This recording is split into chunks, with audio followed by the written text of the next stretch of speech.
Boom. Ladies and gentlemen, we are live. We are live and back at it again, folks. It's a Sunday night. I hope everyone out there is happy, healthy, and safe. You're enjoying your weekend. You're having a good time. You're feeling good. We're going to cap off this weekend with a little TNA Rebellion tonight. The Rebellion is in full swing. We got lots of action, a stack card, lots to talk about, lots to get into. Be a friend, tell a friend, be a part of all the shows, all the fun, as we got so much coming your way. But, folks, strap in, strap on, grab your snacks, grab your feel good, and let's go.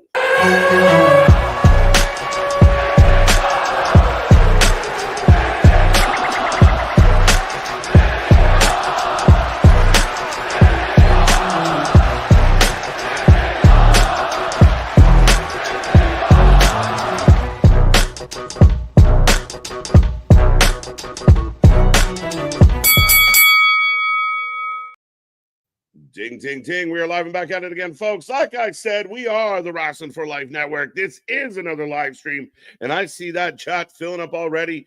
Make sure you get in the chat, like, share, subscribe, be a part of the family, be a part of the shows as we bring you TNA tonight.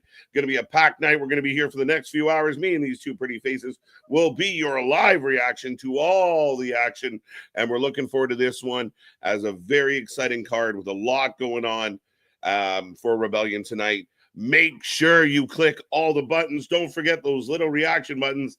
They matter. But I will take a second to remind everybody out there, I am Mr. Overnight KJ White, the Iron Man of YouTube. That is Anthony. That is Big Nick. We'll figure this out. Let's go. How you doing? Ladies and gentlemen, boys and girls, children of all ages, the Wrestling for Life Network proudly brings to you its tag stream trios, champions of the world, the man who puts the T in TNA, Ringsider Anthony, the Every Night Delight, KJ White. I am Big Nick, and yes, my guys, how are you feeling on a rebellious Sunday night? Let's go. I am feeling good after doing the review yesterday, and I don't know who put it in the chat, but they switched TNA around to ANT as Ant, and I never thought of it like that. But we're here for TNA. I'm excited. I've been tweeting about it all day. I'm excited for tonight's card. Stack card, lots going on, lots to talk about. I mean, up and down the card. Anthony's review or preview was outstanding. Shout out to another Nick. Yet another Nick. Canadian Nick this time. Yeah, Nick Terrell. I hope I said that right. But yeah, we've got Canadian Nick, U.S. Nick, and British Nick. And of course, U.S. Nick's the loudest Nick. There you go. Go figure. But yeah, I mean, again, Rebellion looking exciting. We're in the pre-show. We already did the one match, folks. For those who are excited about the predictions title, that match will not count. So if you predicted it right, good job. But all you get is a Brucey bonus high five. But beyond that, we got the Busted Open crew with O'Shea Jr. hanging out, getting ready for tonight as we are about 25 minutes away from the start of the show. And a stack show it is, as we mentioned. So a lot to get into. I don't even know where you guys want to start, but how you feeling about this one? I'm super excited. I think you mentioned it or dropped it in the chat that the Ultimate X, which according to Jordan Grace, we might see on a WrestleMania one day, but Ultimate X is kicking off the show. And I know Anthony, I know other Nick, talked about how Moose is afraid of heights and everything like that. I'm going to be the motivational speaker. I believe that Moose will just climb and just overcome his fears and his demons and just be a motivational moment for us all. Moose is going to retain. I mean, Christ, the man's big enough. He could just jump from the top rope and catch it in the middle. Jeff Hardy himself. Right on. Yeah, when it comes to Moose, he has that fear of height thing, and I don't know how he'll pull it off tonight. But looking over TNA the past couple of weeks, one guy they've been heavily pushing is Leon Slater, and I feel strongly that Leon Slater may become X Division champion tonight. I like it. I think that allows us to all pick somebody that someone else didn't pick. I mean, again, I think we got a lot of options here. I kind of want to go away from the two obvious ones, but could there be a Vikingo? I know he's big in in that world right now. Could Vikingo come in and surprise us? Get out of my head. I don't know if we need to start playing a dating game or anything like this, but I was 100%. I was like, this man's going to go Vikingo and everything, because how interesting would it be? Would he be the first technically WWE athlete to have a TNA title because WWE owns AAA. I don't know. What do you say? Kind of roundabout way to get there. Right, they went all around the world to get to that moment, but I'm assuming yes. I talked this over with you, Nick, on Thursday and the Nick on Saturday, and we both were like, I think he may be the first if he wins. I don't know. Been around the world and say, nah, yeah. Right. I mean, Navarro may be an outside chance just because of his relationship with AJ. Leon's a great pick, though. Leon is really a great pick. Cardona just shows up to help sell tickets, I think. I don't think he actually wants to win anything. No love for Cardona. Allegedly, cryptically, Chelsea may be stepping away of that's what the internet told me because she put a tweet out, saying, this is my send off from the WWE or whatever, this is my final address, what have you. So very cryptic of she's lost the US title, but some people think she might be stepping away. Interesting. Because she lost the match? Because of cryptic tweets that she put up there. I'm just wondering where does she at least even take some time off? But I'm still just trying to give some love for Cardona. Nobody wants scripts. No one wants that Reggie. No one spoke of that Reggie pack. Reggie been on fire in the indies, but I don't think this is. I mean, he's going to be fun to watch in this one, but I can't see Reggie picking up a dub here. Mm-hmm. Yeah, I don't see Reggie picking up a W here either, but he has been fire in the indie scene. Right. Like, I mean, again, do we like new X Division champion scripts? Like, I don't know. Well, Christ, Anthony had to remember his name. Sidney Akeem out there. Now there's some debate. This might actually be on the pre-show. I'm not sure. TNA didn't advertise it as you can see on our screen for the pre-show, but it could be coming up. Any rumors about who's going to accept Elias's challenge? Elijah's. I don't know. You did the perfect job of molding both those names into one name. I tried. You combined Elias and Elijah into one name. It was perfect. One name that came to mind for me is Trevor Lee and his history with TNA. That could be someone. And that would be technically a signing for TNA. I think me and Nick on Thursday mentioned Dijak. You had to point out that I mentioned Trevor Lee. You mentioned Dijak. Yeah. So it was the reverse, but yeah, we both talked about Dijak, and then we talked about Bishop. Bishop Dyer. For some reason I can't remember his WWE name. So Baron Corbin. That's it. So those are three options that could show up tonight for this open challenge. Yeah, Baron been bouncing around a lot, doing interviews a lot, getting a lot of notoriety. Again, it's very possible. Dijak's been a little bit quiet. I know he's doing stuff with that MLW, so that will be interesting. I don't know. I think this match is happening. All right. Well, Daryl's bringing up an interesting selection there. And I don't know if we're getting to the chat now, but he's saying of what if it's suicide? I don't know if I could say that term now. But yeah, because of TJP, TJ Perkins portrayed that character and everything. He's got the TNA history. He was born from the TNA wrestling game, all of that. TJP would be interesting. Another guy out of New Japan that wanders into North American product. I could see it happening. And I believe he's one of those that was currently like kind of working with New Japan, but not under contract. I do believe so. Okay. Yeah, that's an interesting choice there. But it does look like we're getting the Elijah open challenge here. Yeah. I mean, 19 minutes to go before the start of the main show. We don't know who his opponent will be, but we will find out momentarily. Bishop Dyer actually sounds like a really solid shout now that the more I've thought about it since like Thursday, because the tie-in for Busted Open, obviously they're pretty much all there on the pre-show. Yeah. You've got Nemeth there, so maybe. That's there holding up a baby. It's Nito. We're not even 10 minutes in, and you're trying to just trigger me with mispronouncing Japanese wrestling names. It's Nito. Let's go. It wouldn't be Nito if it's Naito. Nighttime. Wendy Chu? Yeah. Time. But big pop for Elijah. My God, I want to say both names at the same time.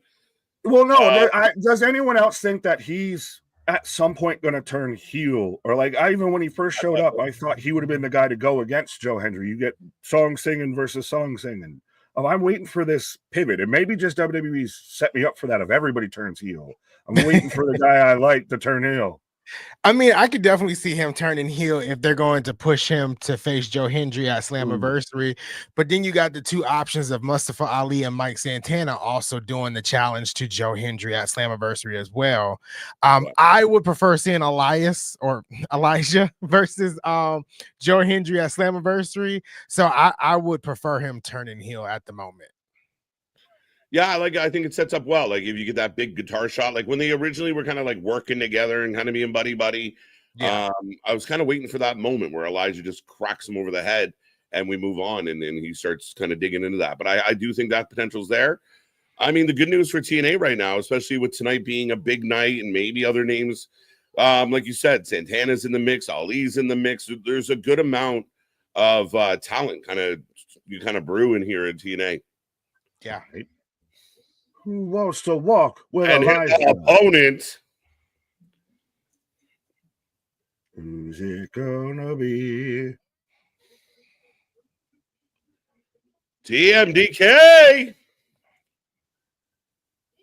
Oh, Shane Haste. Okay.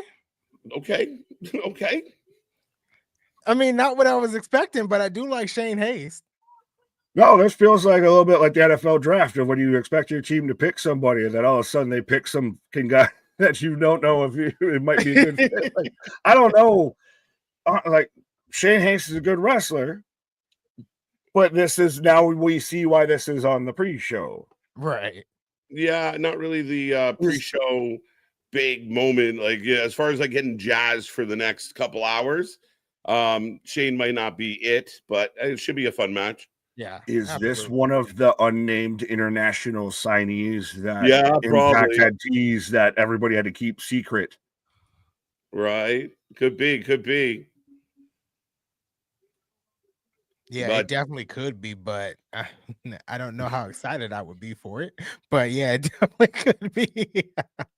Right. We were all here. Now we feel like we're kind of here. But ladies and gentlemen, the predictions title is on the line. We will give you a Brucey bonus point if you can guess this one right.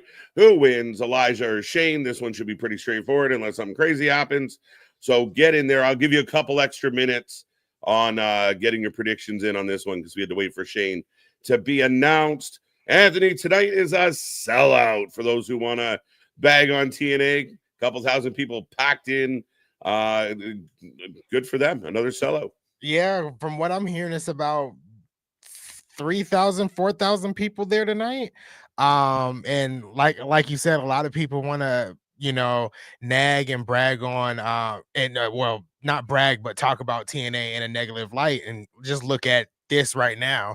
And they're even bringing up, Joe Hendry being at WrestleMania and tickets not moving for Slammiversary, which is still like 3 months away.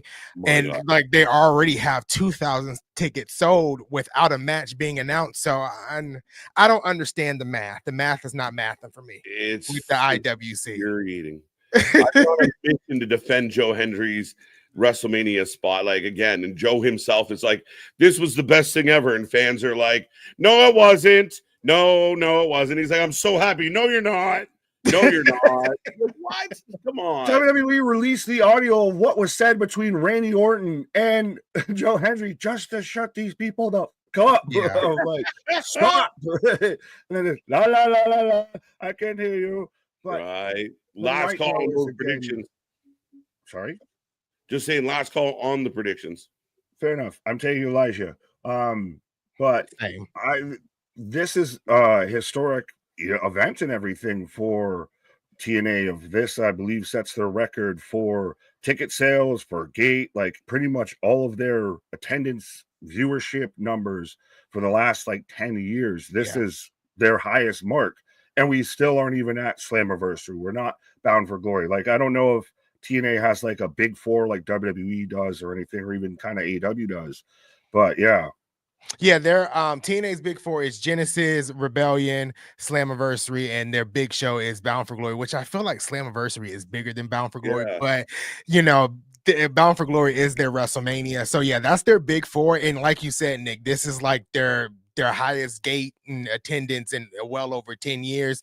And they've like broken that record since returning back to TNA a couple of times. So TNA is on the up and growing. Right. No, they look good. I mean, we got to give them credit. And I know some people don't want to give them credit because somehow complimenting other things that aren't your favorite somehow degrades what you cheer for. I don't get it. I don't get the mindset. Yeah. And again, I mean, people trying to pull up tickets of future. I mean, tonight sold out maybe because Joe Hendry was at WrestleMania. Right. I mean, it sounds bullshit, but we can spin that narrative. But at the end of the day, I mean, I think that again, you look at a company that's, you know, some of the haters want to ignore the fact that their company is canceling shows and pushing 2 shows together because they can't get ticket sales. I mean, it's funny how things work, but we got about 12 minutes. Should we start saying hello to the people? Absolutely. Oh, absolutely. I think at this point we got a long list. It feels long. Michael Spikes, first one in the chat tonight. How you doing? Zach, how's it going? Welcome back. Let's go. KJ and Nick. KJ, Tekla is done with Stardom. Okay. I mean, who knows? Anybody want to jump in? I saw this, and I still don't even fully know if it's Tekla, if it's Tekla, but yeah. I initially thought it was it might be Tessa, depends in your list, but I thought that it was initially like a fake firing because it was an angly thing. But I guess she's done. She might be another TNA international signing of play close to the vest. Nobody knows. Okay. All right. I don't know who she is, so I don't really have much to say. You mean you don't watch Stardom? No, that's fucking nuts. Lexio, welcome. Hellraiser, welcome back. Damien, the leader of the Hopium tribe, always looking forward to stuff. Eric, always a pleasure. Appreciate the love. Eric? Yeah, Eric's a good guy. Go give Eric some love out there. Kevin, how you doing? Brandon, welcome.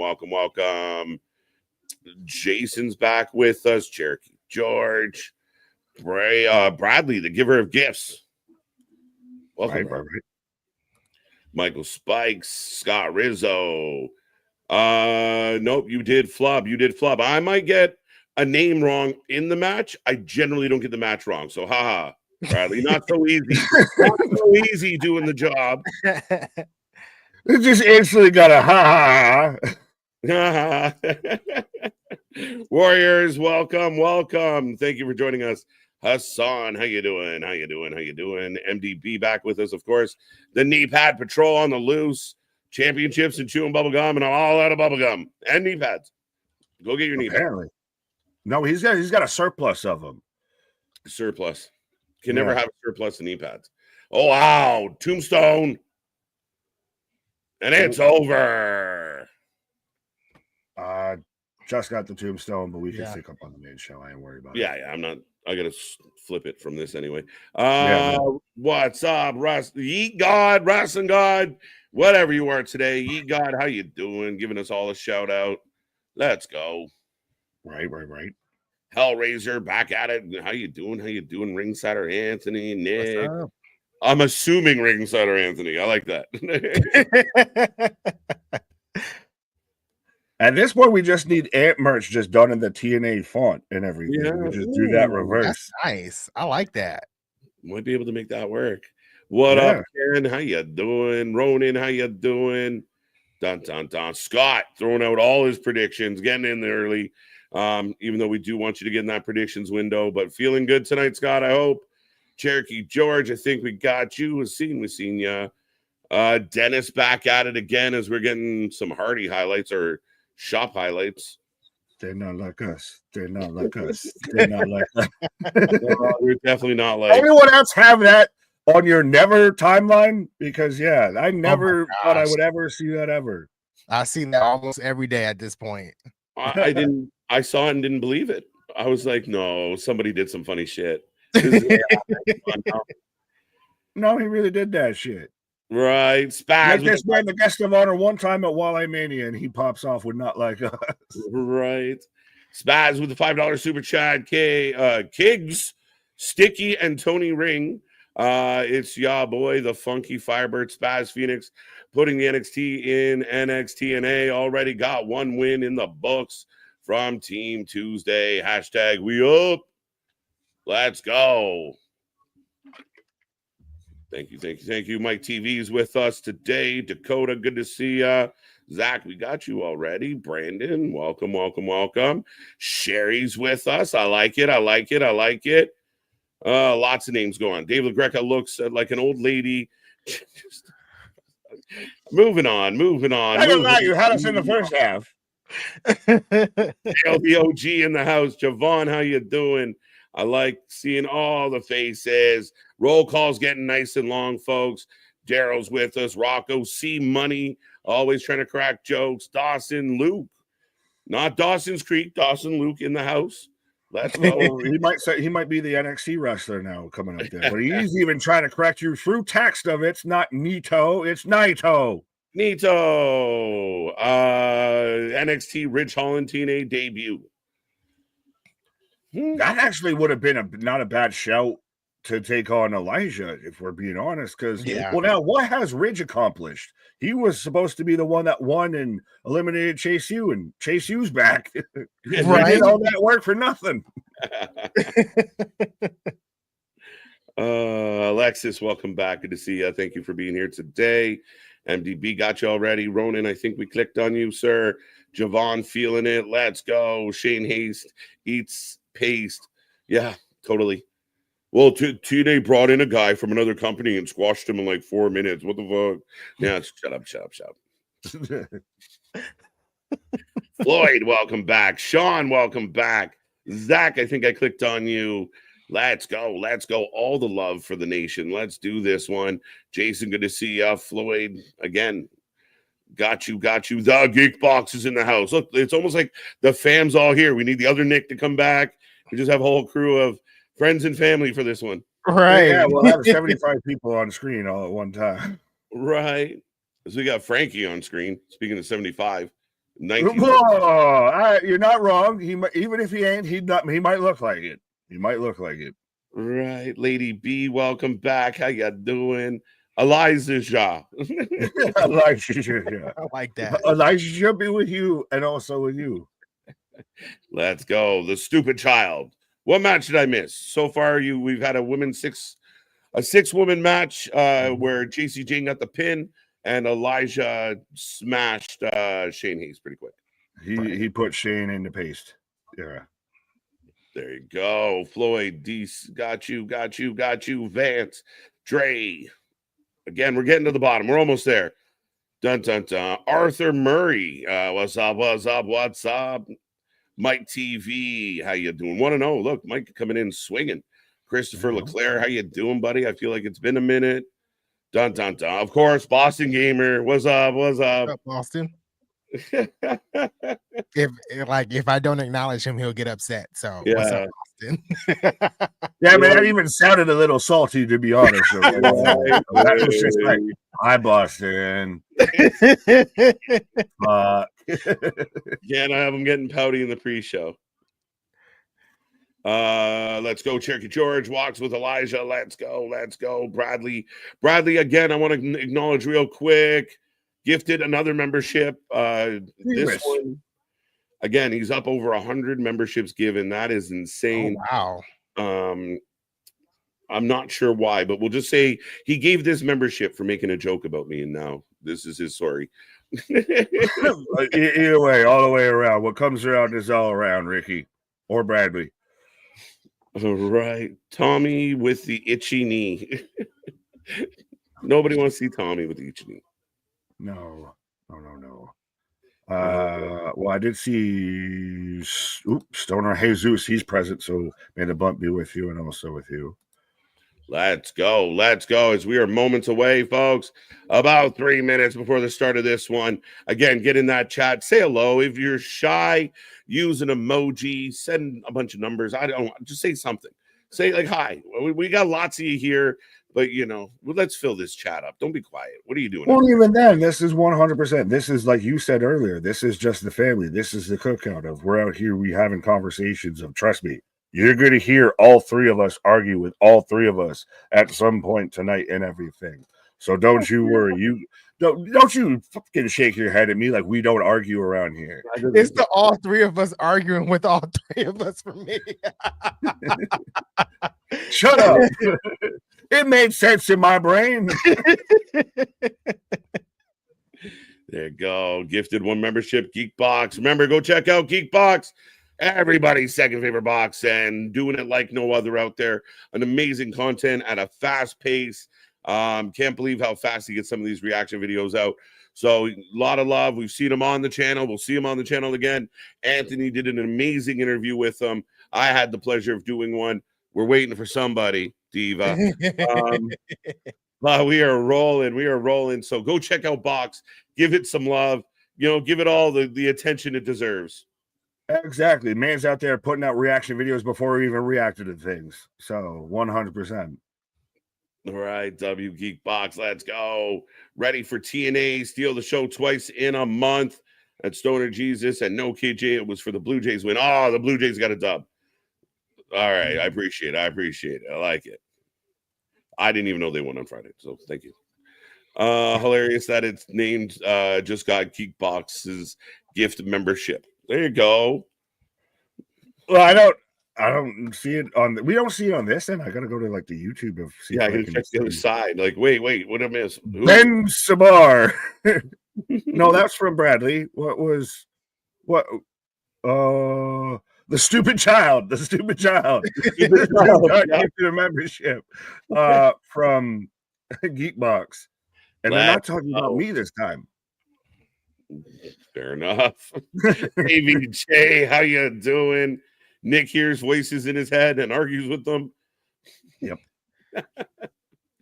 6.85K. Let's power through 7K tonight. Let's go. We want to hit 10K. We were aiming for it. It's our next big target. 7K is going to be lovely, but we are really grinding towards that 10K. Again, a nice organic growth on this channel. No bullshit, no gimmicks, no paid accounts, no bots. It's all real people. But we love it and we appreciate it. And let's get it to 10K, folks. Absolutely, goddamn it. Stoner said one day, Anthony. One day. One day more. I need some contacts. Well, no, if you're around Stoner Jesus, you're going to get a contact. It's just a contact high instead of a contact. What up, Timmy from Warrior Society? Let's go. How you doing, Timmy? How you doing? 10K this year is so easy going to be smashed. Oh, hundo. Because I'm getting the FBI warning, so I got to flip over, folks.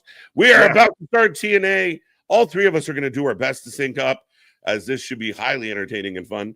But the show is about to kick off, folks. And let us know at home how you feeling about all the festivities. Absolutely. No, I don't know if it's because of ducktailing off of WrestleMania. Like, this is kind of the first pay-per-view we've had that's not dubbed, like, that's not in that sphere. That I'm like, yeah. So I got the ring announcer. Yeah.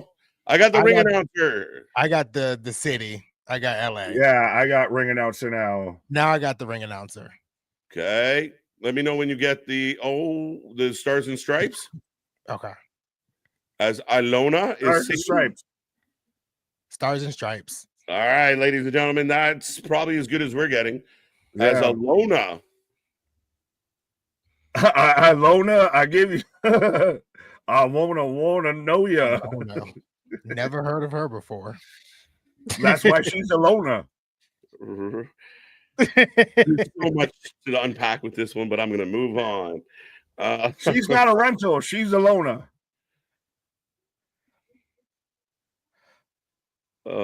Smart children don't need memberships. Y'all smart children, y'all should have a membership. Let's be real. Let's go. Right. I hope to God somebody in the X wins the X Division belt other than Moose, so we can get rid of the pumpkin strap. Well, maybe once we're done pledging and alleging. But that's so that you're doing that right now. The non-American is out here celebrating the anthem, and the two Americans are just like, all right, so do we want to talk about color straps on wrestling belts? Right? I'm like, what the? Let's go as we crash past triple digits here. Keep it coming, folks. If everyone out there that can hear my voice shares this link, we could have up over 200 people here tonight for Rebellion. So let's pack them in. Let's have a lot of fun. Blow up that chat. And remember, we got super chats, super stickers, and all that fun stuff. If you would like to stand out and guarantee we click on your message. This got me. Home Alone. I like that. Money. We can't ever actually enjoy anything because we just make fun of it. Right. I still feel bad for Thunderbolt Patterson at the Hall of Fame. It's over a year ago, man. I don't care. That man didn't deserve to get caught in that crossfire. He might have actually, but here we go. Yeah, so I got the overshot of LA, California. Yeah. That's why O'Shea's there. Yeah. Spaz. I'm gonna just read it. Spaz with $10 super chat. Since you guys are nice enough to let me flog my wares, that sounds perverted. Up now, where you vid in pod, I got a super positive Mania review. Oh, that's a sacrilege, and a review of the whole post Mania week. Also, come to countdown ended after this. There you go. Let's go, Spaz. I don't get over it, Nick. No shit, Nick. Let's go. Let's go. Anybody changing their mind about this Ultimate X? No, I'm gonna stick with Leon. I'm a big goddamn Simon Diamond out here, motivational speaker and everything, all that. Advocate for Moose is going to usher in a babyface turn here if he's going to allow us to all realize we can achieve our dreams because he's going to overcome his fears of heights. Yeah, you know what? I'm going to change my pick. I'm going Casey Navarro. I thought about it. I'm going Casey. Let's go with a surprise. Going with the underdog, I guess, in this match. Let's go. Yeah. Nobody going to see it coming. Everyone's well, isn't he didn't he have the X Division title before, or am I misremembering? I know he's at least part of First Class and everything. I mean, well, if AJ Francis can get up, he can get up. Yeah, I don't know if he did. If he was, it was when he was unsigned. I'm gonna quickly check Google. Fair enough. Like I said, I was not confident in Matt's statement, so this is not at all like expecting to be right here. It doesn't look like he's held the X Division championship according to Wikipedia, but we know that's not always the truth. Well, speaking of slander, Lady B's got one for Nick. I will not tolerate the Thunderbolts. I apologize. It was rough though. It was a rough watch. So I mean, slander made KJ disappear there. Now he's back. I can't be a part of this. I can't. He has to. I'm allergic to this. Remove himself so he can't be incriminated in my slander. Right. Y'all see the ex-wrestler podcaster all crying about Triple H calling them out. I think something funny happens on the internet. It's like broken telephone. He said one thing, crybabies conceived it or construed it another way and ran with it. That's the story that ran. What he said wasn't wrong. It wasn't wrong. He offered some pleasant advice to a lot of people, and somehow everybody got personally offended and attacked by Triple H.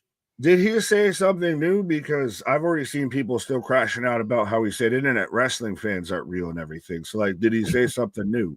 No, nothing new. Just, and again, he said, he didn't say the internet fans aren't real. He just said that internet world isn't real. And we know it's not because according to them, like, buildings would be empty.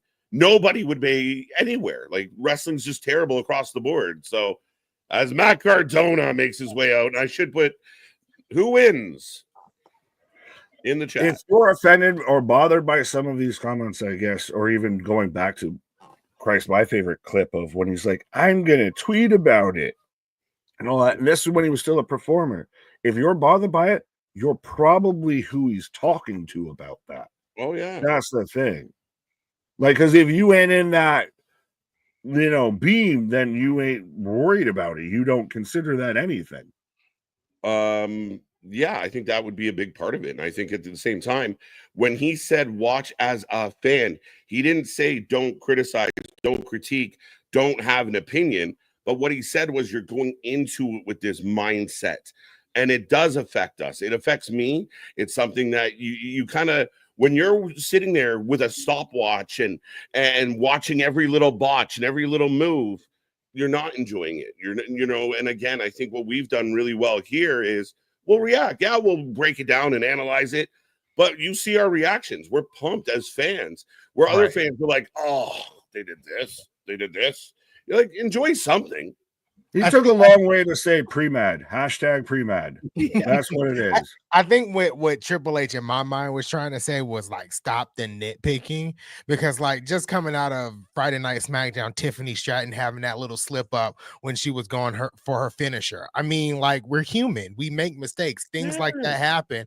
And I'm seeing tweets like your women's champion is messing up a moonsault. Like, we're human. Like, everything is not perfect. And it's just that part for me in the wrestling space is very annoying. Mm-hmm. Oh, for sure. Like I said, there's times that I've tripped getting out of bed. You trip over your desk at work. You trip over the dog, the cat, the whatever. Sometimes you just trip over your own feet. I've tripped over lint. I mean, like, it's a thing. I had a solid hour like the other day to where just for whatever reason I kept hitting my knee on my door frame in my bedroom for whatever goddamn reason. So yeah, 100% of just happens sometimes. Right. As Vikingo coming out with little Vikingos. His fucking helmet's the size of the child he just put it on. Right, that's a huge helmet. Well, is Tony like big sad or little sad that Vikingo can't play with you anymore? Pause. Depends who you ask, I guess, right?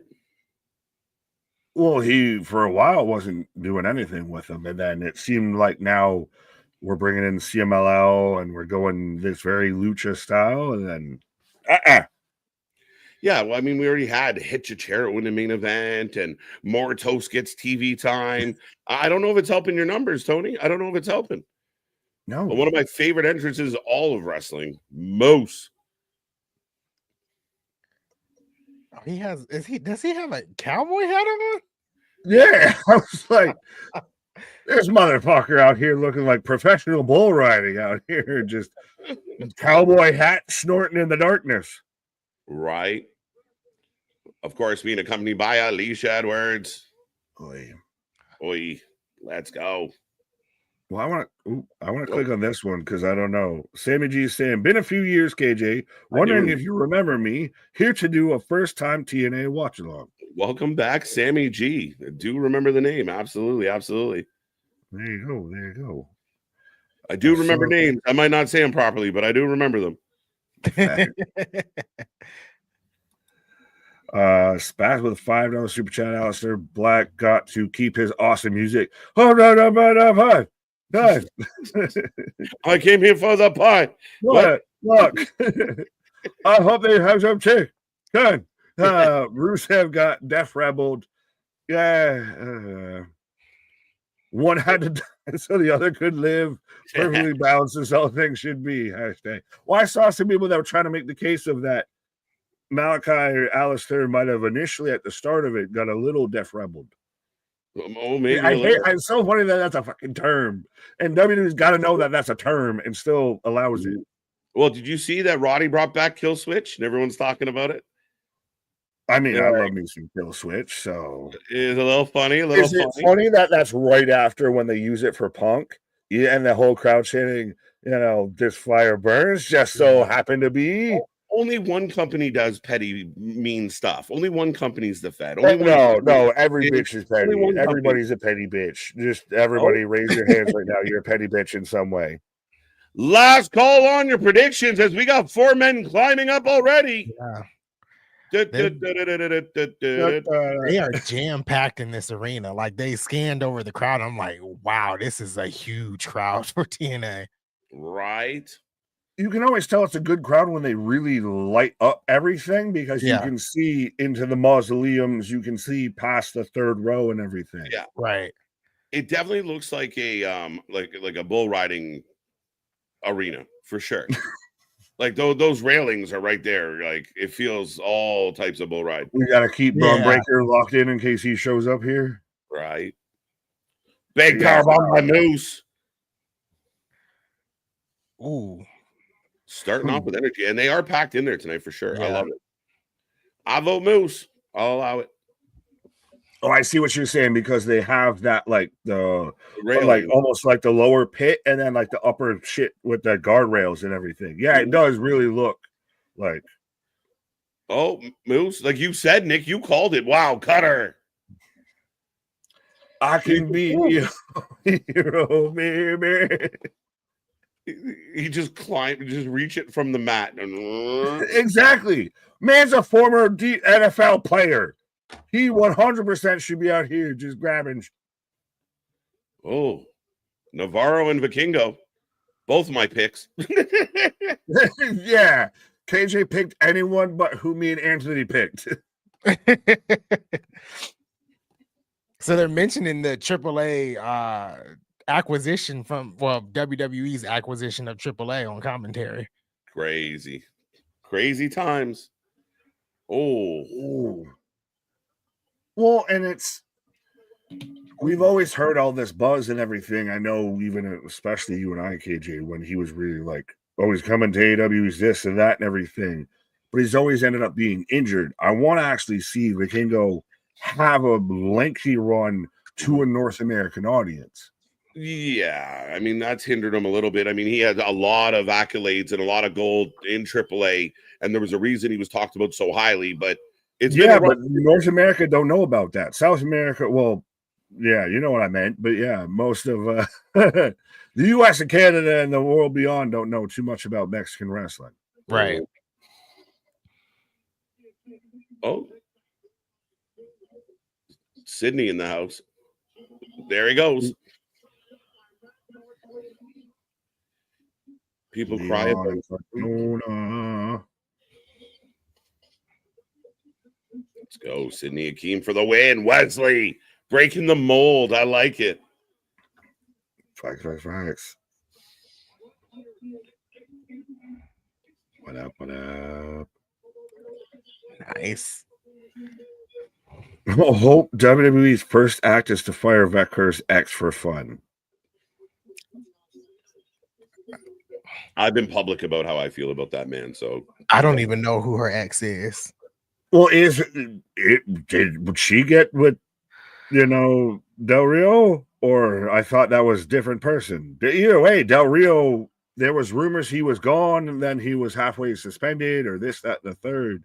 Yeah, I don't know if Stephanie and Del Rio. By Moose. Whoa! Oh my God. Ooh. That was gonna be nasty if he changed didn't. my mind. Vikingo. Vikingo came out of nowhere. You just flip in between which one's your favorite and which one's option B.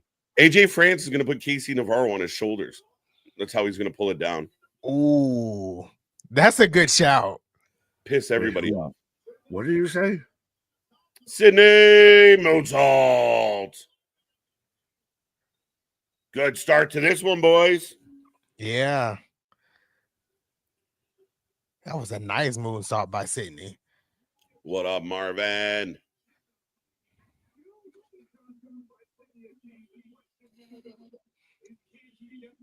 I still find it interesting Moose has been this quiet so far, though. I feel like he's going to, well, as I say that, as he gets in the ring, I was like, he's going to be quiet. He's going to pay off. Oh, we're on the top rope. He's going to superplex. Is it not like weird when you're hitting a superplex like that? Like, do you almost maybe crotch somebody on the Ultimate X that's right above their head? Right. Oh, turns it into a power bomb after. I think. Yeah. Ooh.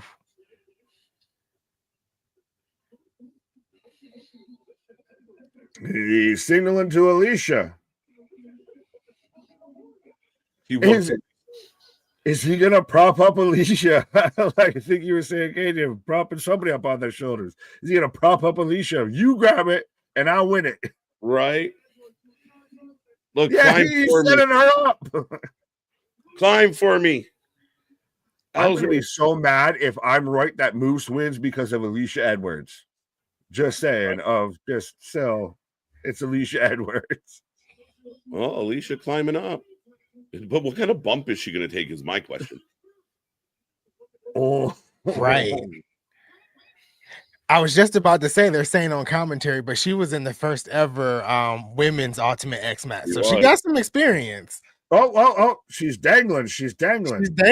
She slipped for no reason, but Moose caught her. And Willow. Oh, Leon. Down goes Moose. Starch that Moose out. Thank you again, Spaz. Killing it, buddy. Killing it. AW loves fans saying WWE is petty. Like they do realize how petty they could be if they came guns blazing. AW lives by the grace of WWE ignoring them. Yeah, in a lot of ways. Well, I don't know if I really want to go that way of saying they live by the grace of God, as you know, Leon's out here. He's just grab it and fall, kid. Oh! One of your picks just took out Anthony's. Oh no! Oh, Selena Dasol. Slayer for the win.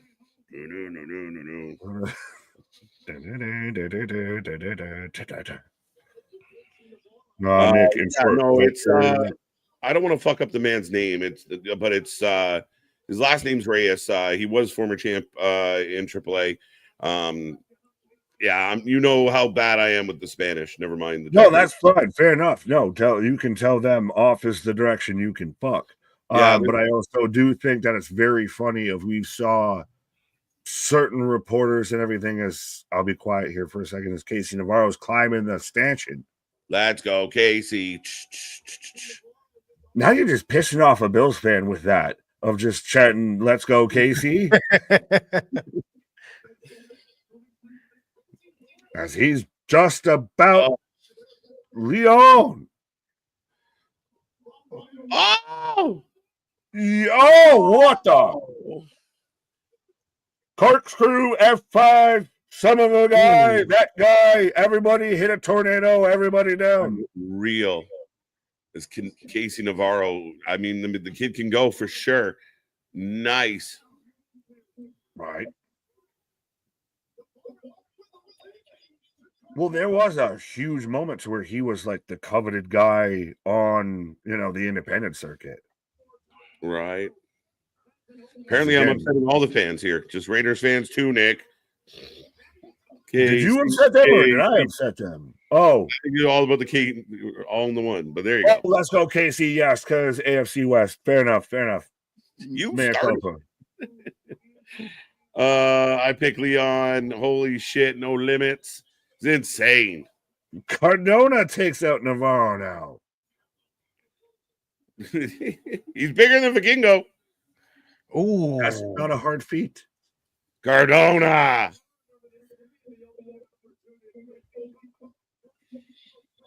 Moose for the win. Remember, Sidney Akeem once faced off against Vikingo instead inside the Hammer. Yes, he did. Oh. He's been doing well. He just hung up Cardona on his ballroom. So, moving on. All right. Sidney Akeem firing up. Go on, Scripps. Go on. Smoke that Reggie pack. You want to impress me? Walk across the top of the X. Cirque du Soleil. Oh, down goes Casey. Moose back. I'm telling you, the guy who's been out here the least involved in this. Oh, he almost helped him. That was supposed to be a lot of something, and that was something, but still nothing. What was that? Platfall of choreographed fall. Sidney Akeem going to the top. Yeah. He came down hard. It looked like he was supposed to be a face plant, like an X Factor, and just was a whoop. Yeah, like he was either supposed to catch Moose into an X Factor, Oh. or Moose was supposed to catch him into a power bomb. Oh, and maybe neither happened, and so they just said, "Fuck it." As all four men in the not all four men, four of the men now in the corner. Cardona and Moose in the middle. You're smart. They let the big guys punch each other where the little guys figure some shit out. Yeah. Oh, Vikingo and Akeem. Reggie versus the Import. I picked Vikingo. I think it's the why. if Vikingo wins, Moose is in the middle. Oh. Ooh. And he called it just a destroyer. I appreciate that a little bit. Oh, we got Tariffs on wrestling moves, folks. AJ Francis. Oh, what is AJ Francis doing? look at the size difference. That's rude. Well, he puts it out there on Twitter, and I almost hate to agree with him. Does he have the best choke slam in the business right now? Shut up. Really? Active wrestler? You really really? I just posed the question to the floor. I'm willing to hear arguments and discussion. I don't even really the best. Did we even know he did a choke slam up until 2 seconds ago? Oh, look at it. Oh, No spear! But Casey's got it. No, we don't. No, we don't. We've been here before. That was third time in the same spot. Powerbomb. Moose just sick of these people. I'm sick of all you little people. Rough Rider. ooh, nasty power bomb. Big ass crescent kick. That was a whole croissant. It was such a crescent. There you go. There you go. You read this one. If you're in the Mississauga area, born and bred, to the Dynasty Show. Dijak is champion. KC is our new era champion, and our women's champ is Aaliyah. Our tag champs are a pair of Frankenstein themed luchadors. Sounds all kinds of fun. Let's go. So we know what KJ's doing on his next day. Right. When's the next one, bro? What is Leon Slater doing? Going all. Oh shit! He's going down. That is high. Oh shoot! Touch the ceiling. That is super high. Yeah. Keep 100%. Shit. We all grew up with the X Games stuff and everything of when someone hit the first double backflip or hits this move into this move. That man hit a swanton into what the fuck after that and everything. Man hit two moves. I think they swanton into a 450 splash. I think they call it a swanton 450. Say that again, swanton Anthony. 450. Yeah. But it felt like nobody braced it. I'm more of just who does that. You normally hit one move off the top rope. This man hit two, trying for three. He's up. What's this man made of? Elastic. Did it not look like he ate the floor with his face? It did a little bit. Well, you might be right, Anthony. Yo, I see Moose stirring over there a little bit. Here's there though, but yeah, he's all but there. This man could literally Brazilian Jiu-Jitsu come down with this belt. This is a weird way to do it, but he's about to win. He's about to. Why? I don't know. Spider-Man. Wait, come on. Does he gotta fall down? Oh, spins the shit out of him. But I think he has to get down. Oh, Tiger's backslide retains. That is so. Oh my! Backslid beautifully into that. I want a replay. He landed. Yeah, that was a win. He fully landed. You can't land on your feet and not get speared out of your shit. It wasn't the Jeff Hardy spear midair thing of he hit, braced, bam. He literally, it was like the fumble of like, as he got hit, he popped the title up and Moose just happened to catch it type shit. What a match. What a match to start it off, folks. Moose is still your X Division champion, though under protest. Anthony should be really upset right now. That was amazing, though. That was an amazing match. I've seen the replay. That gave you everything you wanted to start the show off. Yeah, he could as he hit, eats the spear. Like, feet hit, he's middle shoulder, center of the ring. Yeah, referee's decision is final. Oh. It's a weird rule. The kid climbed all the way to the middle and then gets popped on the way down. Trust me, I'm not happy that I was right with that pick. Like the way that ended. Like that should have, the second he unlatched it and was hanging with it, that should be the end of the match. That's the same thing in any ladder match, anything. Not Ultimate X, though. Yeah, 9 Ultimate X, they have to hit the floor with the title in possession. So it's technically the finish, which I just didn't want it to be. I'm arguing in your favor. Well, they like technically that ends up being a fumble, right? Like a fumble on the on the 1 yard line. Yeah, it's one of those, you caught the pass, and as soon as you caught the pass, you popped it up and you fumbled it, and they ran it back for a pick six. As by the way, shout out Matthew Reinhold with the Pac-Man suit. I've never seen that before. Right. TNA introducing the international commentators. Don Callis, is that you? It might be his cousin.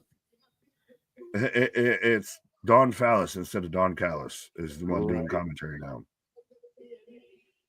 Fucking Leisure Suit Larry with the goddamn cheetah print suit. Oh, let's go. The multi-team 50-50 odds for NXT WWE tag team match player. Yeah, this is a good one. I still think Lash and Jakara win. I have this strong feeling that Lash and Jakara win. I don't know. All right, folks. It's up there for you. Get your predictions in. Who you taking as we roll on the women's fatal four-way for the knockouts.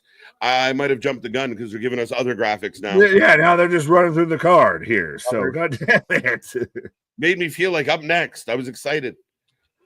100%. Well, and that's, again, just even with that tag match, it's very 50-50 of someone in WWE might be leaving with the knockouts titles here because he got 50-50 odds here. I very much have always championed Pibbity Popcorn Player. Lash and Jakara need a tag belt, whether it's on the main roster, whether it's here, there, or anywhere. I have still this weird, sneaky feel about Spitfire of Danny Luna and Jody Threat. I've just always been a fan of them. I feel like halfway want to mention Jody Threat because I know KJ won't ever pick her. I'm not going to pick her. She's in tough. She's not going to win. Yeah. Her new merch is pretty dope, though. The Canadian jersey and everything like that with a big maple leaf. It's pretty good. Pretty good. She's got to stop fighting good people. Champs retain, going for Spitfire. As we get a rundown of the entire card and we go back to WrestleMania. And now should we start the eulogy because they're bringing up the burial again, right? So this is where we all send our condolences, our well wishes.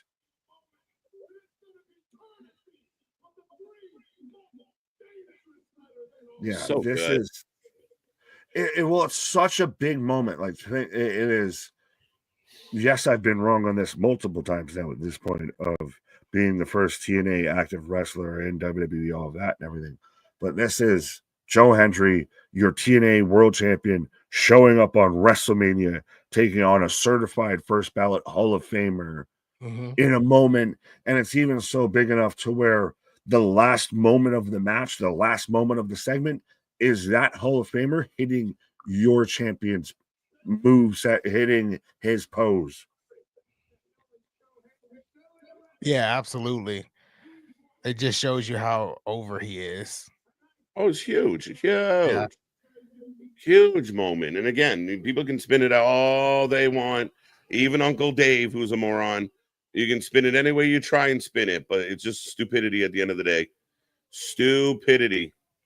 Right.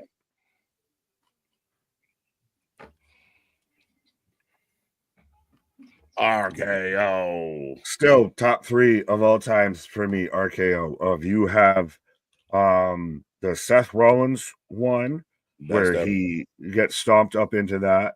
And then there was out of the shooting star press where he catches Evan Bourne into the RKO. And then that was number 3. I like the one on JD off the cell. Ooh, that one was nice. Yeah. I gotta remember it then. I'd have to. That's not in the. I didn't have that in the Rolodex of memories right there. I might have to download that file. That was a really good one. They lawn dart JD from the top of the cage, and Randy catches him and lets him eat one real quick. So, it's so crazy to think though that like we're about to also, by the way, get Randy versus John Cena, the two people that have very much just become outside the WWE bubble, past Dwayne and all of that. Like Randy was a meme, John Cena was a meme. John Cena's out there acting like people know Randy Orton. Like we're now at this level of holiness.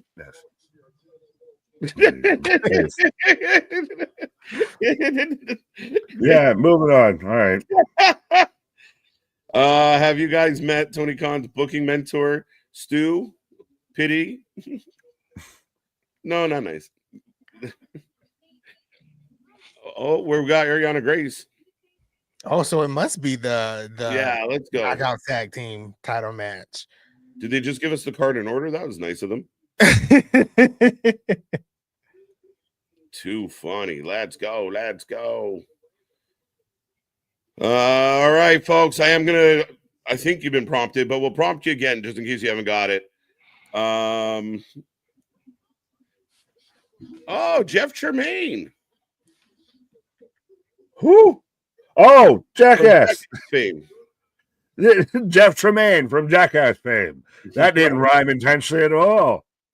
No reason not to be happy on a Sunday. It's been a good weekend, good life. The sun was shining today. And again, feeling good on a Sunday night, my guy. So yeah, you're going to get all the giggles. I'm on this side of the dirt. That's all that matters.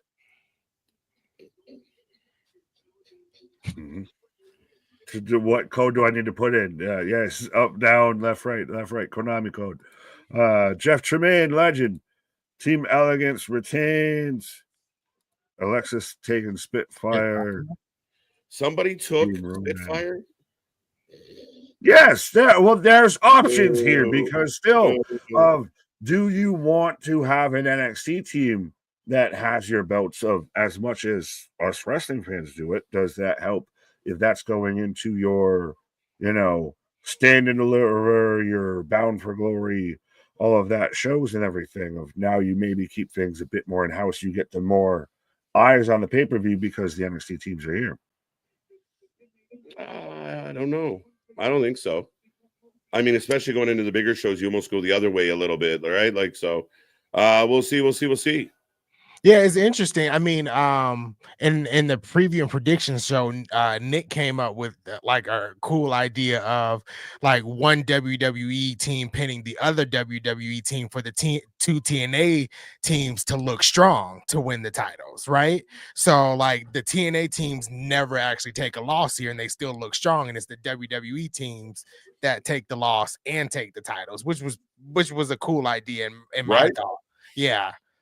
That's pretty smart. I mean, again, you find a way to get around it, right? So, and again, all this talk about how this relationship's going and forgetting how other relationships worked. But yeah, I mean, that's a great way to go about it and keep them all looking good. Yeah. I might have to change my pick here.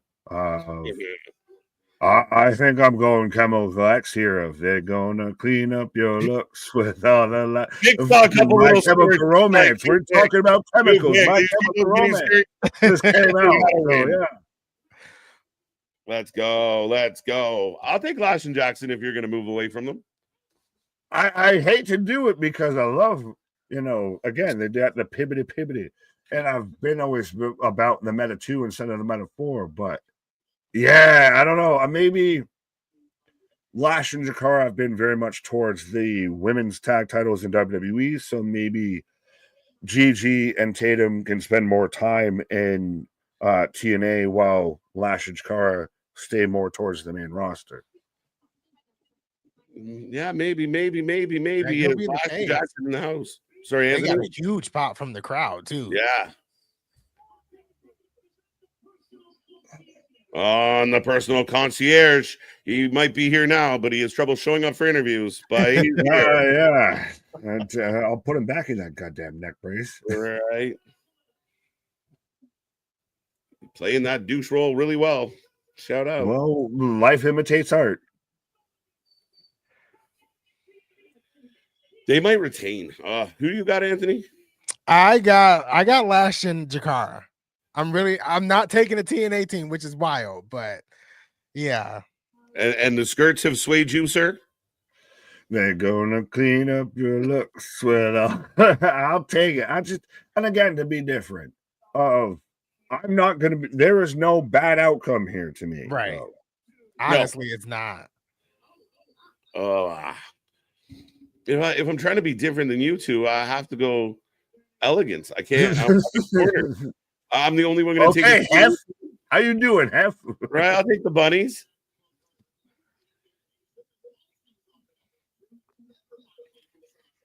I mean, fitting that they're out here being bunnies in Hollywood. Right. Dun, dun, dun. Love me some Gigi, Dolan, and Tatum. They've been good, man.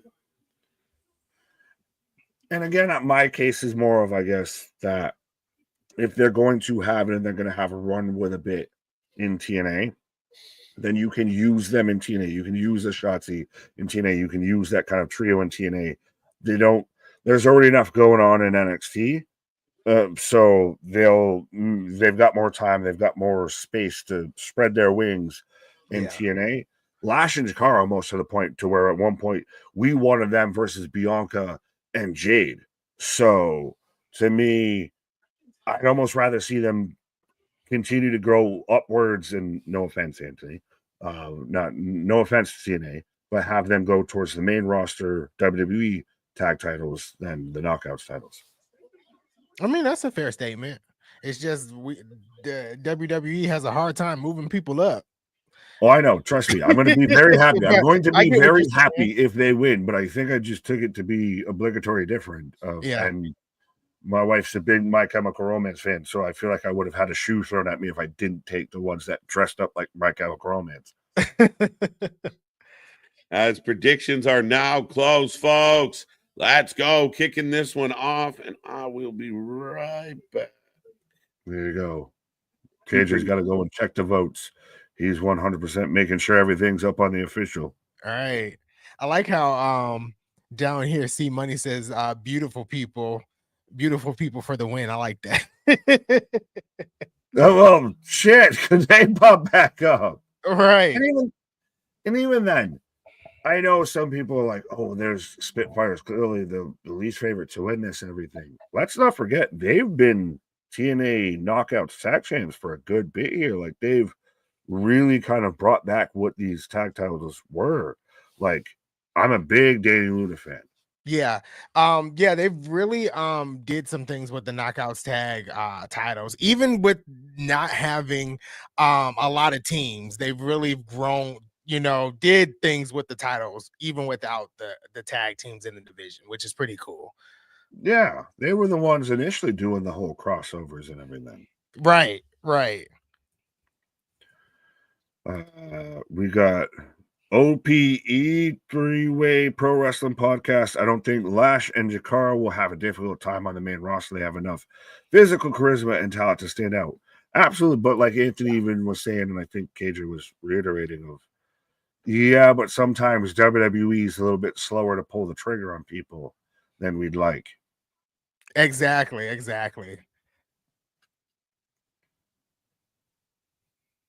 I got Gigi Gigi with a double stomp on a Danny Luna on the ropes there. Wrestle Rants. I like Tatum and Gigi together. They well together. They're the Powerpuff Girls. You just throw in shots of you. Dun, dun, dun, dun, dun, dun, dun.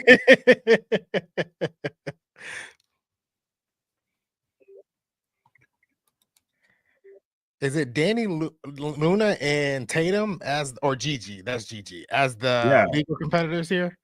Yes, Gigi, redhead, Danny out there. And again, it's still crazy to me to think that Danny Luna at one point was under like a WWE Performance Center kind of contract and everything. Right. Oh, Spitfire with the jumping through the ropes there. What is it? A tope? Tope con. Oh, is Gigi just with falling? She kind of just turned away. I don't know what it was. Kind of course, it was more graceful falling. Right. Gigi. She gracefully fell from the top rope. Yo, is that Heather Elegant? Yeah, that was Heather by whatever. Elegance. It's not Ash. It's the other Elegance. But I just saw the concise comparison between her and Lash. And Jesus H. Christ, that is a freshman in high school versus a college senior. Like, what the fuck are we doing? Oh, shoot. Lash got Jakar on her shoulders. Yeah, pivoted. Popcorn player. To tell both of the elegances apart, Heather has a tattoo on her arm. That's how That's literally, honestly, swear to God, hand to Stoner Jesus. That is absolutely what I was using to try and determine who was about to get thrown. Look for the tattoo. Right. That's how I have I got redhead on redhead action. Gigi on Jakara. Who's the biggest carrot of them all? Ooh. Oh. Fighting out. Boston, well, he addressed this to me. I'll read it to you. But Anthony, so do you think the amount of NXT stars on the card means that WWE will buy TNA? This is why I don't like talking to Boston. This is exactly why I don't like talking to him. He annoys me.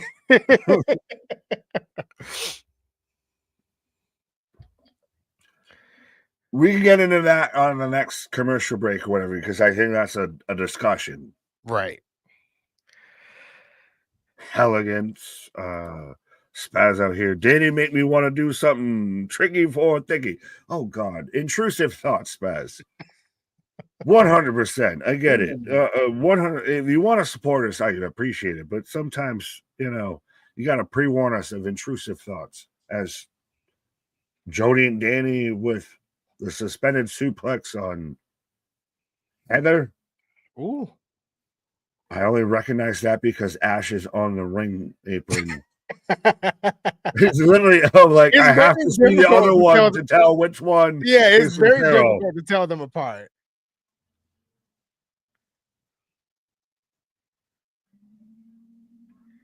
One, two. Oh, well, that was a miscalculation. Big ass German or belly to back suplex there, and another one like Danny Luna. Can we do a trade? I don't know who Anthony representation of TNA. Who would I have to trade from NXT to get Danny Luna on the week in and week out NXT women's roster? Ruka. That's what you have to trade. No, ain't no way. You're asking for a first round draft pick for a fifth round draft pick. This ain't Shador Sanders. I ain't trying to trade for. No, you ain't out here trying to do none of that. No. WWE won't buy TNA, says Geekbox. It's a business interest that isn't costing them money to use. Wouldn't make sense to buy it out. Yeah, and that also gets even to why they bought AAA versus work with AAA. I mean, true. Yeah. Well, because getting into the Mexican wrestling scene, respectfully, because of how they treat everything, it's a lot easier to just go in with what's already been started. You bought number 2, if not number 1, in Mexican wrestling promotions versus trying to establish your footing. Yeah, without starting from scratch, I mean, it's a good business decision if they want to expand into lucha wrestling. That's a good big business decision. Yeah. That's Jody Threat just chopping the out of Ash right now. Ooh, ooh. Well, I find it funny, and I know we had halfway talked about the AAA thing and everything before. We'll say this of as Jody's just tilt-a-whirling Ash. 1, 2, dose as Lash breaks it up. Yeah. But it's funny because you'll see observers and everything out there put out about how they're very much trying to force AAA to be so much more towards WWE and US audiences and everything. And then they're trying to force this person out and that person out, and they're just taking it over. And you have Conan that's out there like, now that we have actually some money behind us, just wait until see what we can do. Exactly. Now that we actually have a little bit of funding, we're about to take this over. Exactly. I saw that today from Conan. Oh, nice move by Heather. But yeah, I saw that from Conan today. He was like, now that we have some money, you can see what we can do now. It's just such the internet's reporting one thing, and the people who are actually involved in the situation are saying an entirely different statement. Right. As, are we going to get dueling superplexes? Anyone know who's the legal individual? I don't know who. I think Jody Threat is one. You should have a legal competitor per team versus per, you got to have two. But yeah, now we're going to get the double power slam spot. We've got Danny on one side, Lash on the other. Right. Dueling Towers of Doom. And I just saw Maggie Lee run through. Yeah. Oh, you saw it? I saw KJ even pointed out I just saw somebody. Swan time bomb. 1, 2. No fucking way. No fucking way. Wow. No fucking way. 2, 3. They retain. Well, that was the 0.0.01% option here. Exactly. I did not think they were going to retain.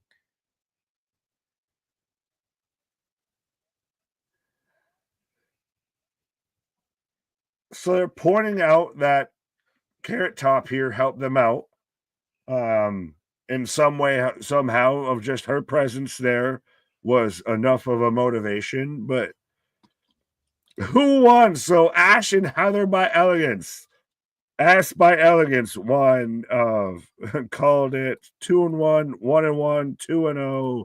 Hell yeah, Elegance 3-0, 2-1, 1-1, 2-0, 1-2, 2-1, 2-1. Likes Fun Dip. Fair on you. 1-1. Maggie Lee. We're bigging up Maggie Lee. Wait, what? That was so bad. Yeah. I just make it make sense, Sway. You ain't got the answers. I'm really shocked they retained. Then they're losing it at Stand and Deliver. No, goddamn it, Bound for Glory. Well, how fitting that I confuse an NXT pay-per-view in this match. It could be Under Siege or Slammiversary where they lose the titles. Battleground. Oh yeah, Battleground. But that's all on the same weekend, Under Siege and Battleground. So that means war. We're going to be under siege and we're fighting on the battleground out here. We're fighting a war against wrestling. We're fighting a war against idiocracy in wrestling, more than likely. So 100%, that's why you need to join the WFU, join the Wrestling for Life Network. Be a friend, tell a friend, like, share, and subscribe, all of that. Absolutely. And MDB, nobody told you to listen to me, okay? Nobody told you to listen to me. Except for Anthony. Your own decisions. You're a grown adult. You to listen to him, but yeah.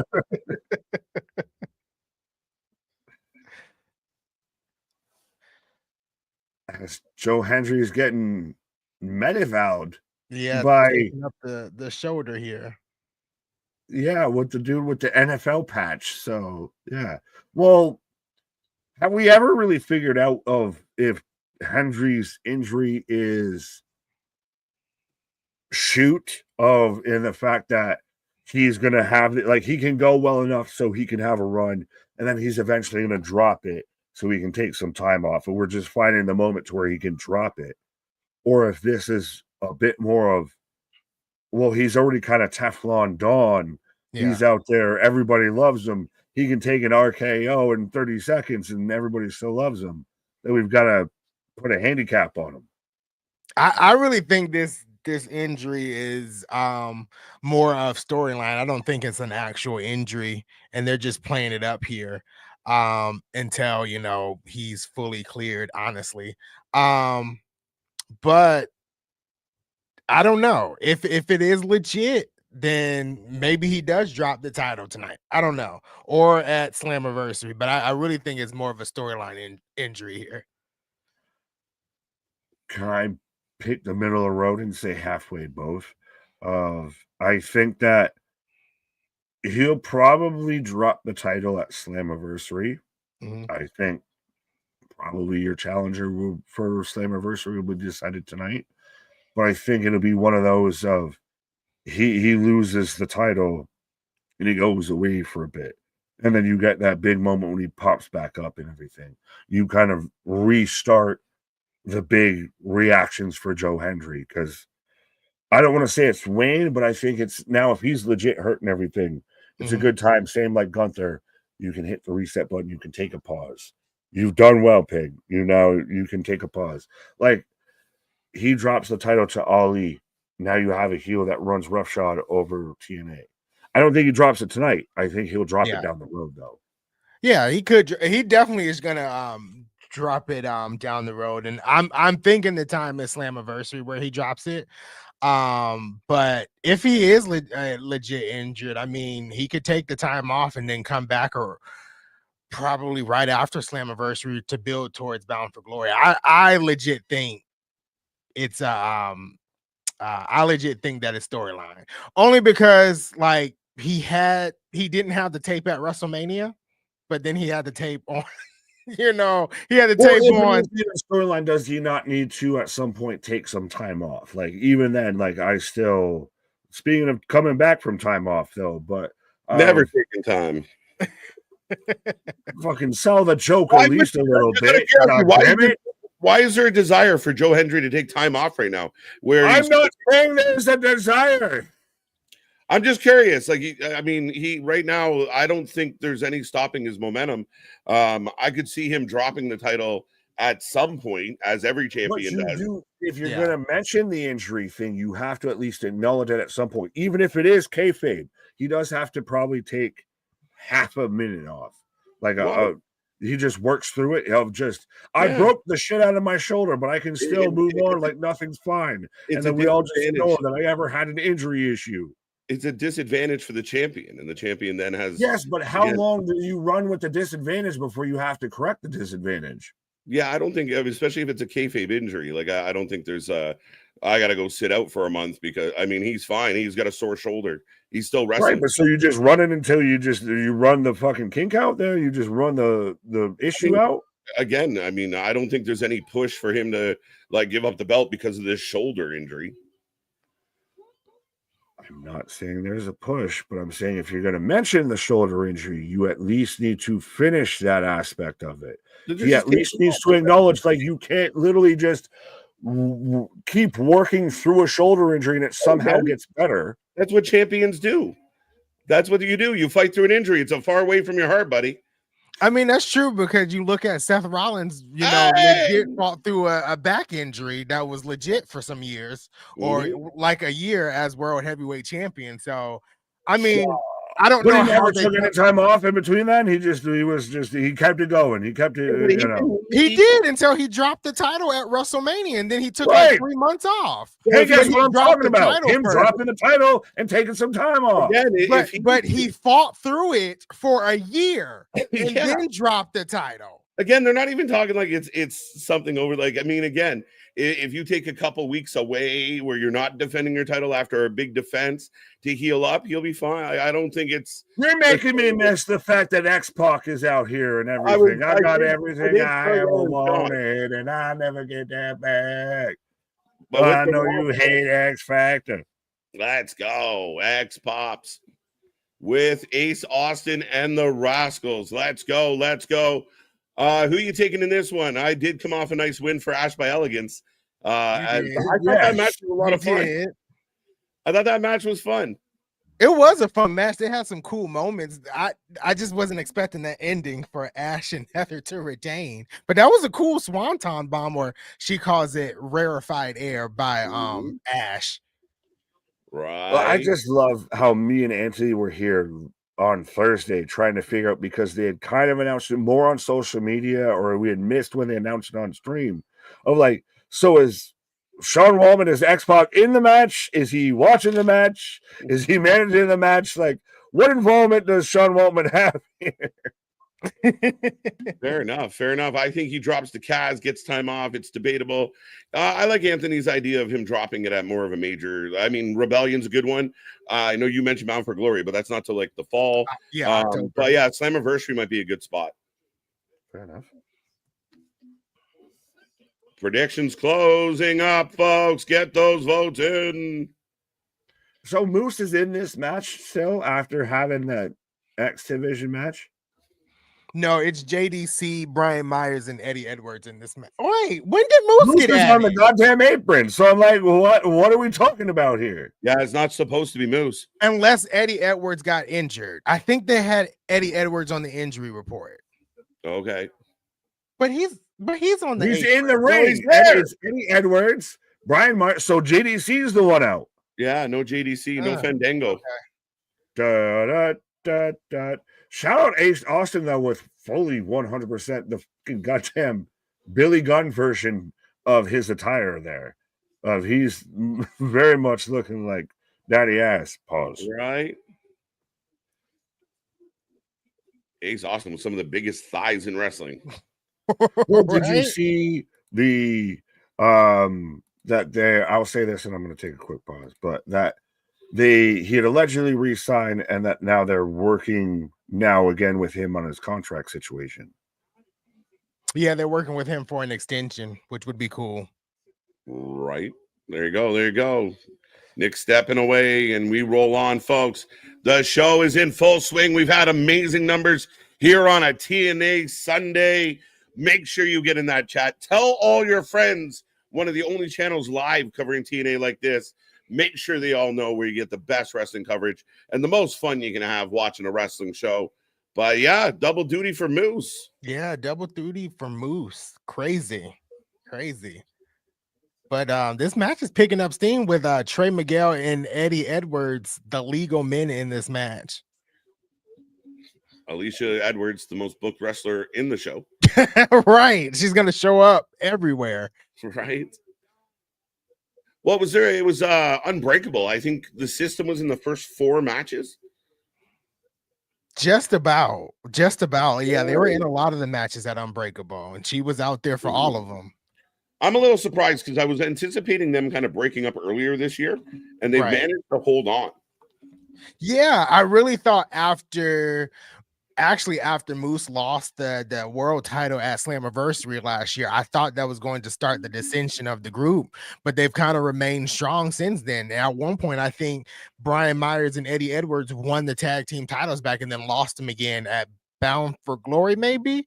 And I thought we were just going to get the dissension of that group, but no, they want to keep them together. Yeah, they've held on. Right. So I'm trying to pull up the Unbreakable card. Yeah, Eddie. They were in the first 3 matches. 3. Yeah. So as Moose in control of Trey. You're the man, Kev. JELLO. What? I don't think JDC has won a title in TNA. I don't If think anything, it was the digital media title, but I don't think he's won anything in TNA. Right. Trying to take a quick peek at Wikipedia here. Yeah, he hasn't won a title in TNA just yet. Yeah.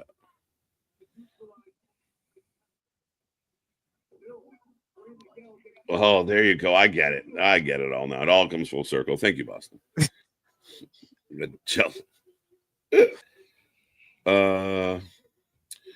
Why the F do TNA fans want Joe to lose? I don't think they do. I mean, he has to lose the title eventually, but I don't think it's tonight. I had Joe Hendry in my prediction video. I feel like if you do take the title off of him, it has to be somewhere around Slammiversary, or he could do Bound for Glory, which is still October. That'd give him what, like 10 months as champ, you know? Right. Yeah, I think so. I think so. Yeah. I mean, again, I think he's so popular right now, and it'd be an interesting thing, unless you're transitioning away from him altogether for a little bit, or he is moving on depending on contract. I think you got to have him near the top, if not at the very top. Right. Absolutely. Oh, big kick by Myers.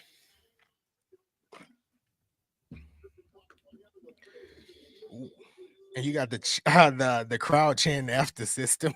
Right. The system is like so hated. They really are. They've been good as heels, and like you said, Moose dropping that title, he instantly pivots and takes the X Division title, and it just made people more mad. Exactly. Like a lot of people were mad that Moose won the X Division title. Right. Myers and Eddie had a good tag run. Alicia is a pain in the ass for everybody. Right, and she had a good tag run with Masha for a little bit too. Alicia, my heart. Let's go. Is Brian Myers setting up Trey Miguel? Eats and eat for his efforts. Right. Looks like he's setting up for a spear. Myers' pants looks like Britney Spears' bodysuit.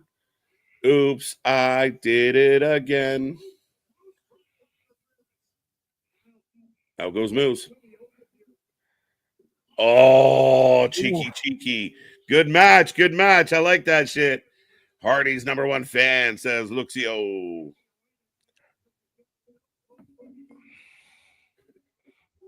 Oh. I wonder if people want Joe to lose because they see the writing on the wall and says he goes to WWE soon, which is a shame because he seems to rep TNA more proudly than anybody. Yeah, I think when it comes to Joe Hendry, he's going to do the whole Jordan Grace route. And, once his contract expires, go to WWE. His contract, from what I'm understanding, is up at the end of the year. So I definitely see that happening for Joe. Yeah, for sure. And I don't think so in the sense of, again, I think TNA is so used to being kind of that place where, they're here for a good time, not a long time. Yeah. I don't think it's a bad thing that TNA always has transitions with their talent. Right. Crowd is buzzing. Yeah. I like this crowd.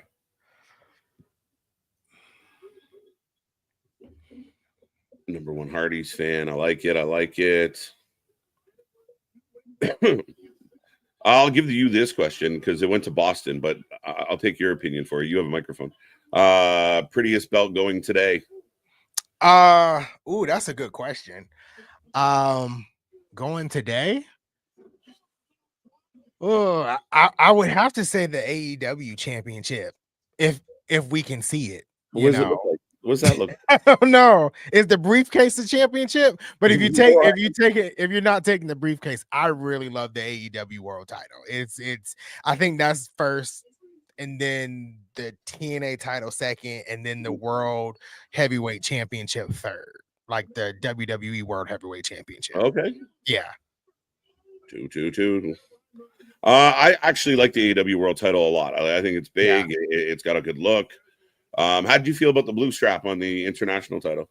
I don't have a problem with the blue strap. I think it's nice. I really like it. I think it just sets it apart from, all of the other titles that's kind of on the scene. Yeah.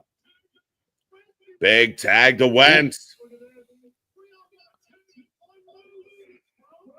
Moose having a rough night, but he is. He kept his title though. Big block. X-Pac's having a time at ringside.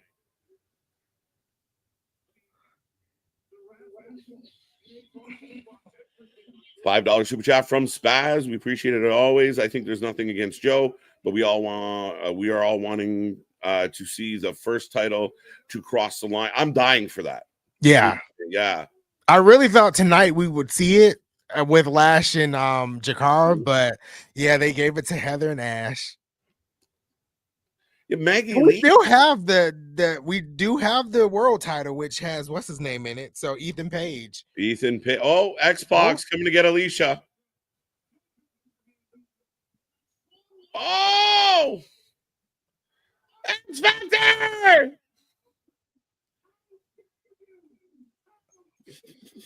Let's go.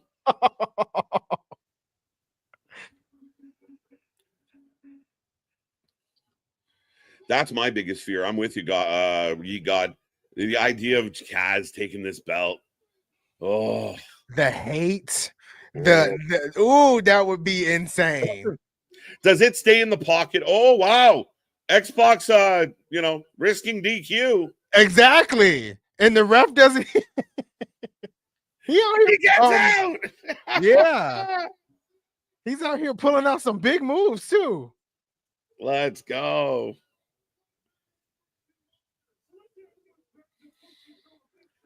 %53% of the chat taking Ace's crew, so they might be accurate. Big boot by Moose. If Moose picks up, nice X Factor from Wins, countering the spear. What is happening? Nice cutter. Ooh, nice cutter. Moose. They win. Moose takes the pin. Moose takes the pin, Anthony. That's crazy. What?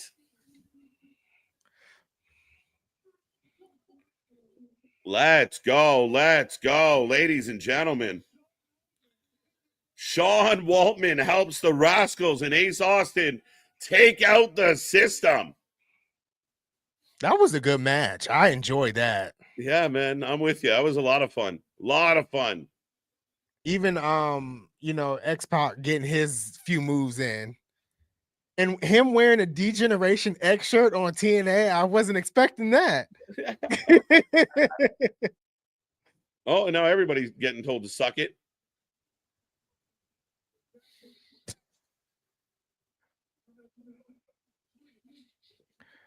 awesome. Let's go. 4 Live. Love it. Good to see you wrestling proud. There you go. People getting their scores in 2-1, 3-1. Don't forget to let me know at the end of the night how you did, folks.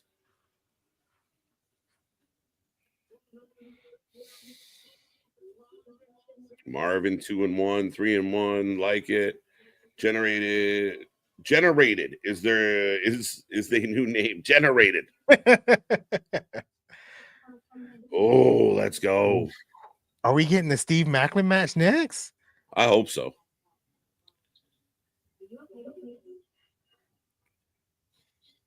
Steve Macklin just has a blank stare.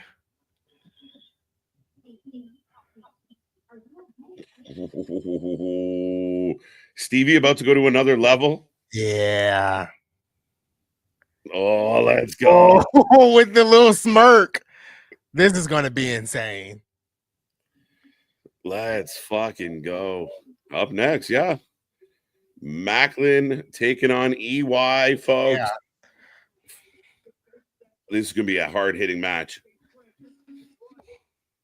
Now, one thing I watched the Steve Macklin little clip before we jumped on stream, and it was from Busted Open. He was talking about the NXT talent showing up at TNA. Right. And one of the things he said was when the NXT talent come over, some of them ask, like, are we going to rehearse this before we actually do it in the ring? Yep. He said, nah, sometimes we do, sometimes we don't here in TNA.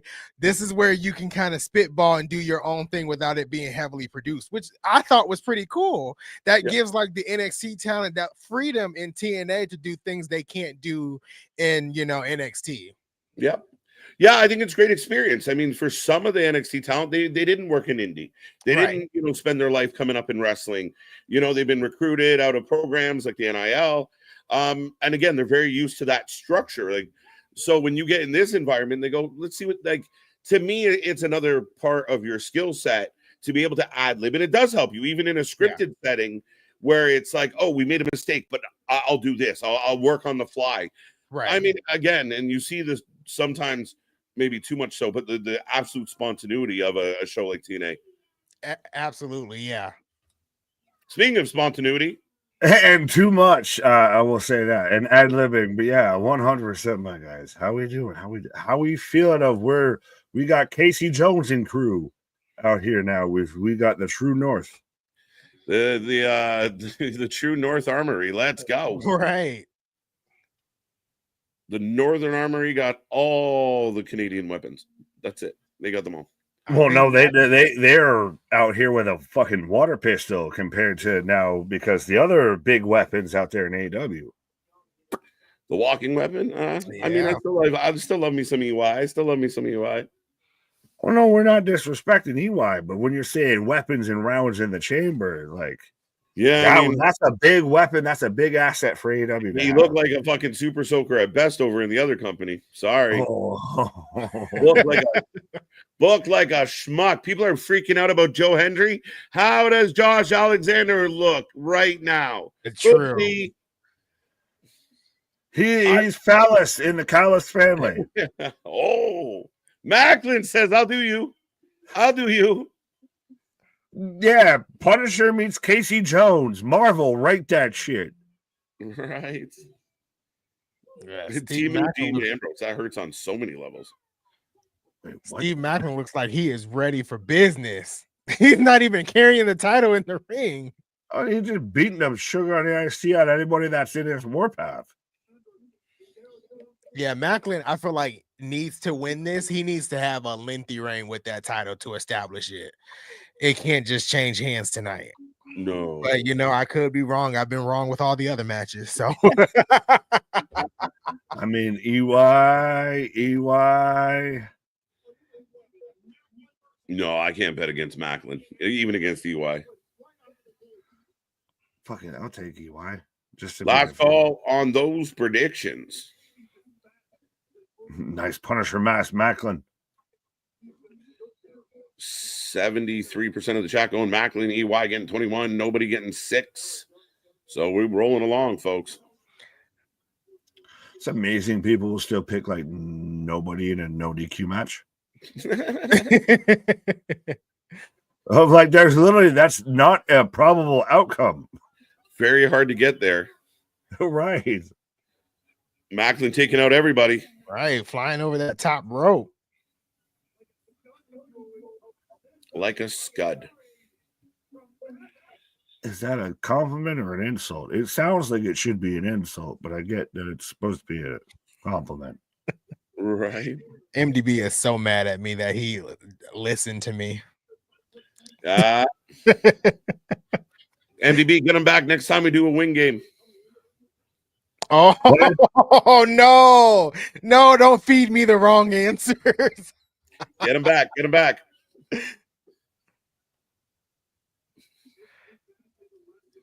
Yeah, but see, at this rate, I'll be the one that's reading the fucking MDB answer and everything and get it wrong. Statistically saying, it's more likely I'm going to be wrong reading him. Right. Sorry, I'm a taker. You came to the right place, my guy. Spaz, $10 in the bank. Make it math. In one night, AW called up Athena, beat her with a roll-up to Trasha. Debuted Alexander, beat him with a roll-up to the emo cowboy, and then stuck him in the worst faction than the learning tree. Touche. Has anyone seen the Young Bucks gritty? It's very bad, and I think it very much a lot of people's response was, "This is why this show fucking sucks." Right? This is why this show is tanking. It's not good. Well, you sat there and showed in the group chat of like the same people that were literally that are championing now 500, 600,000 viewers were the same ones championing 1 million viewers, close to 1 million viewers. Like, we're accepting mediocrity. Right. Oh, she's throwing out. Is she throwing out Judas Oh, Ignorance hey. and Travis Williams? Yeah, I think so. Yeah. For Macklin. half a second, anyone else think that was Claudio and Yuta? It just Yuta might have taken a shower. I saw a bald man and a guy with long, scrangly hair. I was like, Oh, Macklin down. yeah, that was a nasty bump by Macklin. Full force, just threw Yeah, himself. I thought he was going to at least hit the what is it, the pole there? You know, instead of going through the ropes. Yeah. yeah. Catching the buckle, but no, he went straight through. fair enough. Anyone else catch the guy that they saw rolling up and they cut the camera quick and drew from it? Oh, he looked like he was cutting a hot dog, but he was very much rolling. Right? Yeah, it looked like he was going to hit that ring post and just went, Olay, right by it. Macklin wins. Ripley versus Roxanne Perez tomorrow. We will be here live for it. Right. And I think we've got the Aldis answer running from Raw what? Tomorrow. Sorry, Anthony? I think Nick Aldis is running Raw tomorrow from what I saw. Yeah. Doctor's orders. I can say words. I'd be having an issue if I was out there having to run Raw right now with the terrible Trium or whatever they're trying to call them now. That's not the Dangerous Alliance with Braun and Seth and Heyman, and we're gonna get the answer from what Becky did and everything. Mm-hmm. Yeah, I'm intrigued. I'm excited for Raw tomorrow in the sense of what will happen. Where do the stories go? What does the new Dangerous Alliance like? Do they add another person? Is there more to come? Is Becky kind of pulled into it, which I think would be a great idea? But their gritty was shitty. I saw somebody online that said, "This is what happens when somebody that says, oh my gosh, dances." It popped me. It is very much. It's the same thing of what we've seen with Michael Cole when he's trying to dap up Jey Uso with the yeets and everything. Of sometimes Caucasian just be Caucasian, because that was very much of just. He looked like he was playing hopscotch more than trying to hit a gritty. Right? No, it's not helping. It's not helping. Right. It's really not. Yeah. Well, that's the biggest outcry of everybody of like. And this is why people don't tune in. And this is why ratings are what they are. This is why the narrative, the opinion out there is what it is. Oh. Took a little while to get there, but big stomp by Macklin. All right. Who's got EY hung up? Kill shot. Big spear. 1, 2, dos amigos. I had to confirm in my brain that wasn't Aubrey Edwards out there officiating this match. It's definitely not. She hasn't struck a single pose. Is Macklin bleeding? I think he is. Yeah, he was leaking a little.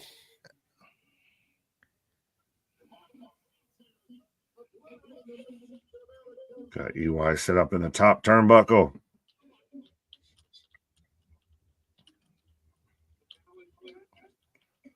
Ooh. He's biting him. Big. We got juice.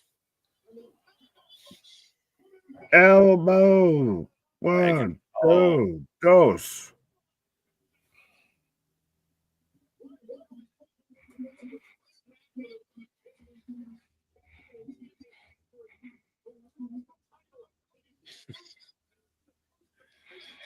Oh, Don't say that. Don't say that. I think it was not Matthew Waywall. The other one was like if Steve Macklin loses, he will be the first person to lose a title in his first events in TNA history. Like, don't bring that up to memory. Like, big rake of the eyes. That's funny. TNA's ring looks bouncy. Oh, what the fudge? No, the little Death Valley Driver, little air raid crash of Death Valley Crash, I guess, on the apron there. Right. Yeah, again, like Anthony said, don't put that out the cosmos. Don't manifest that shit. Yeah, don't put that in the atmosphere. This is the first place that's never had a tornado touchdown. Sure enough, tornado touchdown. Man, how about you just shut up a little bit? Right. It's EY over Macklin. Talking shit.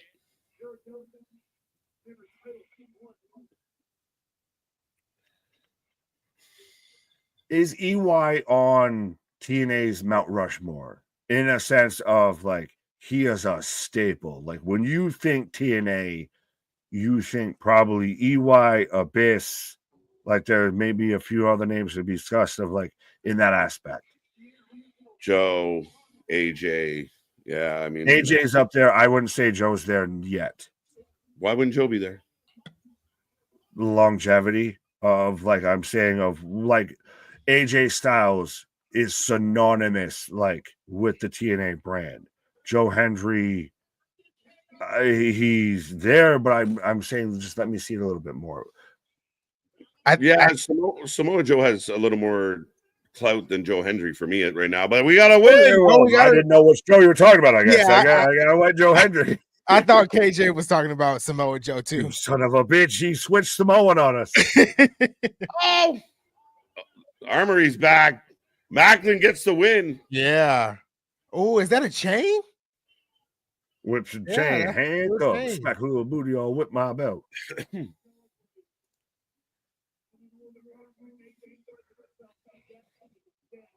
It's like chainmail. It's like he snatched the headdress off of Scott Steiner.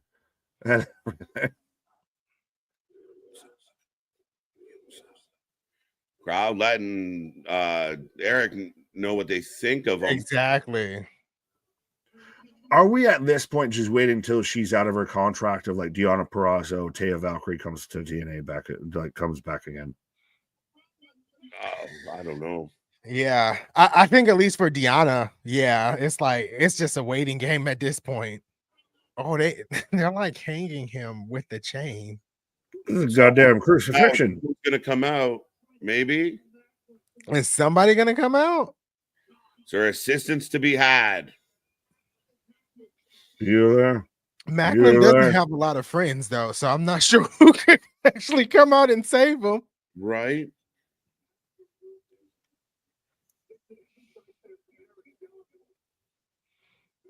So EY celebrate with the belt and the chain and the North. Yeah. EY's the Miz of TNA. I like it. Ooh. So it looks like this is far from over between these two. The crowd's still booing. There you go. So yeah, this rivalry far from over, folks. Yeah. And no savior. No one helping Macklin as he has been a lone wolf. Right.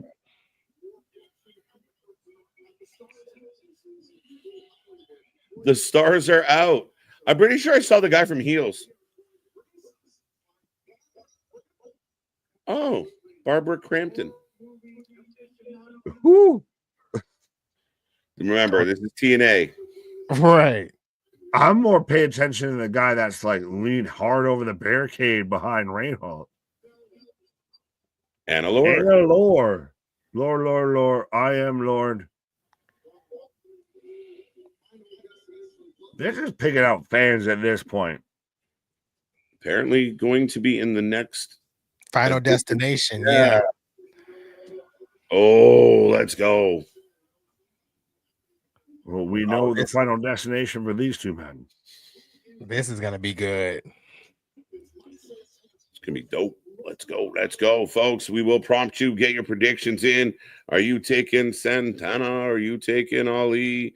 Who wins? Who wins? Who wins? Who you got? I think Mike Santana wins. So Mustafa Ali won the first match. Then they had another match on Impact that I think ended in disqualification. So I think Mike Santana takes this victory. Okay. Yeah, I think that's pretty reasonable. I think I'm a big fan of Mike. I like Mike more than I like Ali. I like to see him keep getting W's. So yeah, I'm gonna go Santana. And I think it was Mustafa Ali that handed Mike Santana his first singles loss since returning. I think so. This is a lot riding on Mike Santana. Absolutely. I think either way, Mike Santana looks like a stud. Absolutely. And again, he may theoretically not be long for TNA. He may be one of those of I'm more passing through. Has very much established himself as a top guy. I think Mustafa Ali wins this. And if we want to keep Joe as champion, then he's got to have heels to fight. So having Mustafa Ali being a heel that Joe can fight, I think that works. Yeah, not a bad show. Well, ladies and gentlemen, show rolls on. Get your predictions in. I do believe our buddy Anthony going to step away for a moment. We'll keep rocking. But, get your votes in. Anthony, we'll see you in a moment, sir. Boom, boom, boom. Back at it. All right. A lot of people taking Santana. Chat blowing up. I think it's well overwhelming for Santana. Ali for the win. MDP's in there. 3-2. Let's go. I think Santana will be the guy in TNA after Joe moves on. That's not wrong at all. That's not wrong of 100%. If there's a guy that TNA would make a foundational piece, if it's not Joe, it's Mike. Bollywood has come to TNA. Oh, I can't say that, but yeah. Which, a little interesting because I don't exactly get the connection to Mike Santana or Mustafa Ali with Bollywood. But yeah. Ali's culture? Yeah, this is right up his alley, buddy. Well, different culture, but okay. What do you mean? This is paying homage to his heritage. Ali for the win.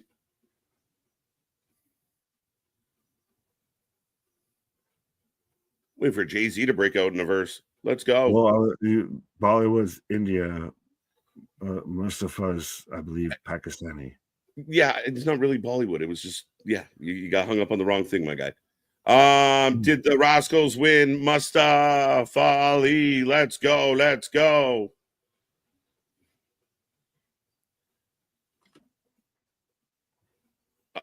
Big entrance for Ali here tonight. Both future TNA champions, absolutely. Right. Did the Rascals win? The Rascals did win. And then it transitioned quickly.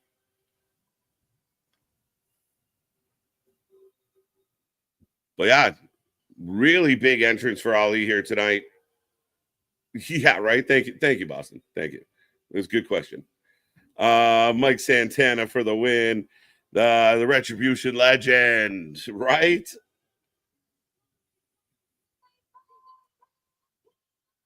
What do you even have the good hands out here? And two of this is also, by the way, Tasha Steele is part of the cabinet. And this is also, as we've all, I don't want to say we've glossed over it, but just even depending on who we're picking, this is also a false count anywhere match. Like this isn't just a regular match. Yeah, no, it's huge. I mean, again, this one should be epic. It should be hard hitting. Ollie's done well with this attitude, with this approach.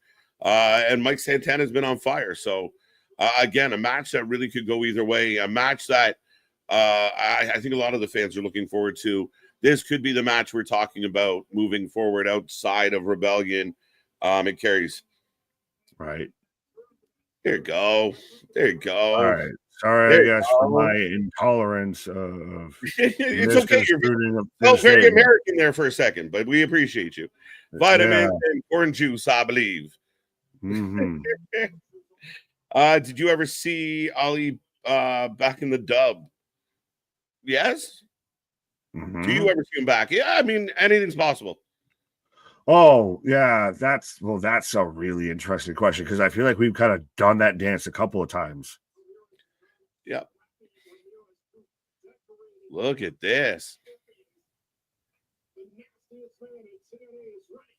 Let's go. Let's go. Get those predictions in. And again, we are ready to go. Big entrance, big fight feel for both guys. And feeling good on this one, folks. Well, this kind of feels, respectfully, does this feel the most like this is the pay-per-view match? Like this is what I bought a ticket for type of thing. This is falls kind of where these guys are going to go in hell for leather here. You mean like I don't understand the question, sir. As in, this is the first match so far that we've seen on the card. Okay. I feel like the other matches feel pay-per-view-ish. That Fatal 4-Way was good. This doesn't feel like the first pay-per-view match. No, I wouldn't agree with that. I don't know if that's how you feel, but I think we felt pretty big so far. I think they've done a good job getting us out the gate. So, yeah, for sure. Fair enough. Most importantly, Mustafa from Chicago. Chi-Town represent. Yes, it happened on the pre-show. Jamie as Elijah beats Shane. Almost said Shane Helms. Shane Helms would have been. That would have been more dramatic and more entertaining and more compelling if it was Shane Helms. Stand back, there's a hurricane coming through instead of Shane Haste. Mm-hmm. That match got over with a haste. Absolutely. Ultimate X was a huge selling point. Small Mark, I would agree with that. Again, I mean, I don't want to overlook. I mean, we opened the show tonight with a Ultimate X. I would have bought a ticket for that. True. Ollie had a damn WrestleMania-like entrance. Big one. I mean, it might make you think that Ollie could take this dub. Right. Because we're underway here. And just both men just throwing hands.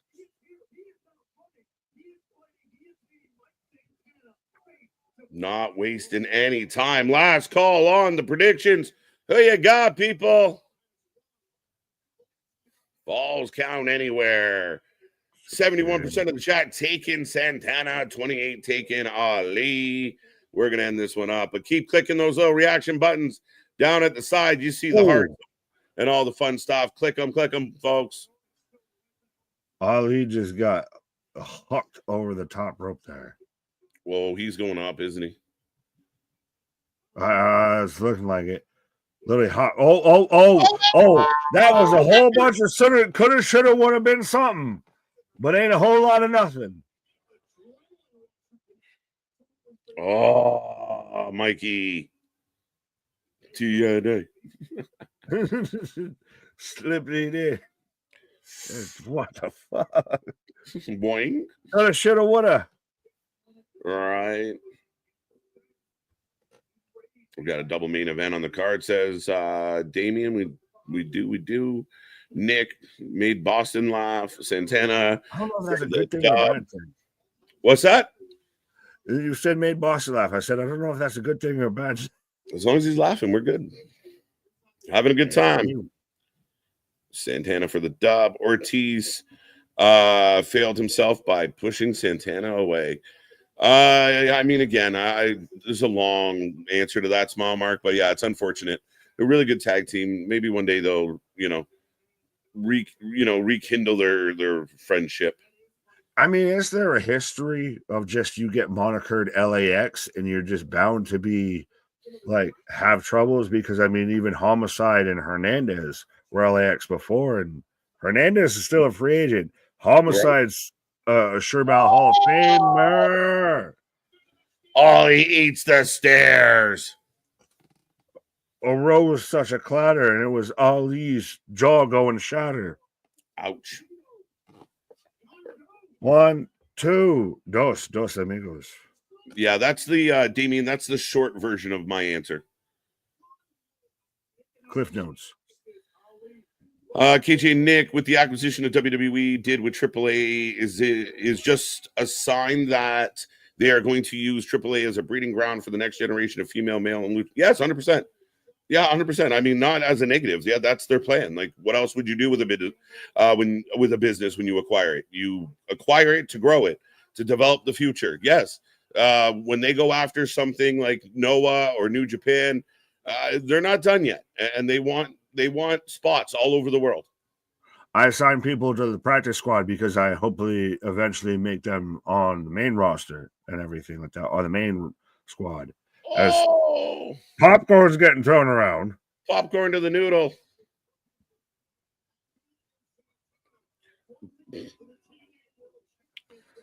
Debatable. Depends on how you want to judge physics, but I digress. Back elbow. And it is still like, if you've ever watched any sort of like rodeo bull rider shit, like this is very much that kind of arena. Oh, yeah. As Santana just moonsaults off of that. Like, you don't have gates like that. That's not normal gates. That's animal gates. Yeah. That's to save you from the bulls. And the bull just came off the railing onto Ali. Toro Loco. How you doing? How you doing? Joker is in the house. Right.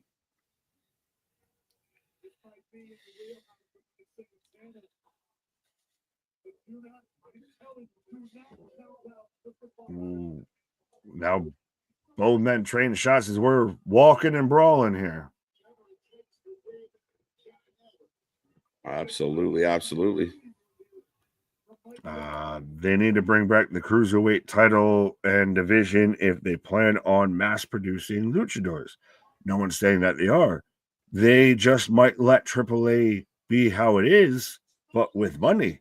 So it is, and now they get used to, if they were to make that transition from, say, a AAA to an NXT, a AAA to a Raw, now you know how WWE operates. Now you know where the hard cam is, all of that old school nonsense conversation piece.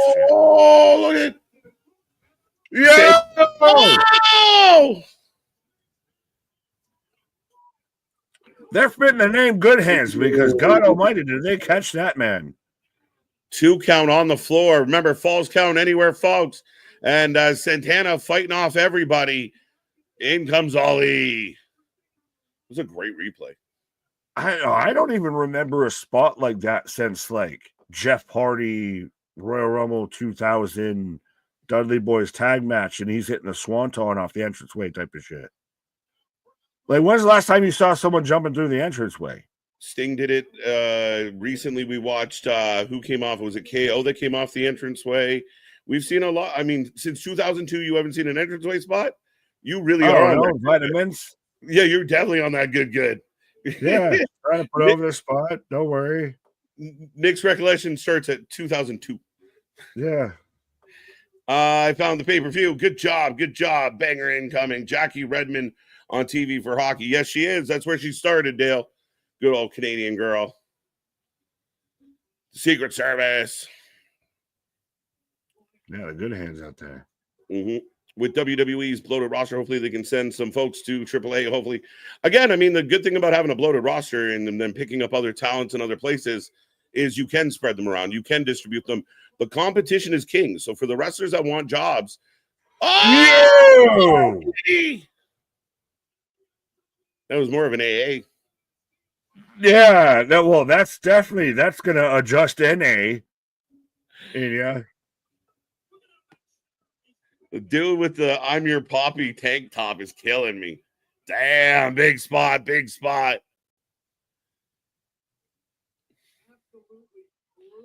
Yeah, no, you're going to, I mean, I can't wait to see El Grande Americano having a match out there in AAA. Yeah, no, let's do it. I mean, I'm all for it. He'd be a huge villain. And again, I don't think, I mean, Conan took so much heat this week for nothing. Conan did nothing.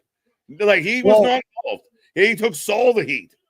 So, I see Joker mention about Seth Rollins being in the draft. Jimmy Uso was at the draft and everything. I think I mentioned this to Anthony while you were on a pause. And I don't know, as Ali just hits Santana with a steel chair off the top rope. So we got to pause in the action a bit-ish. Yeah. I'll ask you, of how do you feel of, you had all the discussion of WWE is very much trying to make AAA WWE light, and you got to learn English, you got to do all of this. And then you have Conan that's out there of like, just imagine and just wait to see what we do now that we've actually got some money behind us. It's like the internet. Coast to coast on the apron. Down goes everybody. Nice move, nice match. I talked about that on Friday, Nick. Again, it's stupid, right? It's like you know what you bought and you know where it is. Like again, if you again, the fans just think stupid shit, and I hate to say it like that, but it's dumb. Like they want it to be lucha. They want it again. It doesn't make any sense to have guys go out there and start talking English on a Mexican program, right? Like, let's be real. Right. Like, welcome to Telemundo. What the fuck are you talking about? So everyone's bigging up the coast to coast. Brutal spot, coast to coast, coast to coast. Grande versus Vikingo could happen. Facts. Ooh, headbutt. That's rude. Ooh, big back elbow. What a fucking match. Look! Big ass boot. Oh! Baseball slides out of whatever Santana. Yo. Oh! Man just fastballed, curveballed that man's skull into the middle turnbuckle. All right.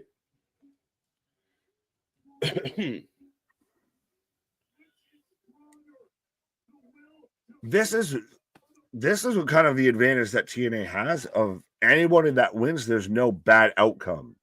Right. None. Like if Santana wins this, great. If Ali wins this, great. Yeah. There is no huge recourse, no big course correct we need to do out of any result here. No, not at all. I mean, again, you want the good match. You want to see the talent battle through. Big pop for the tables. The fans are funny. Oh, I'm seeing 4 JD Vances out here. Right.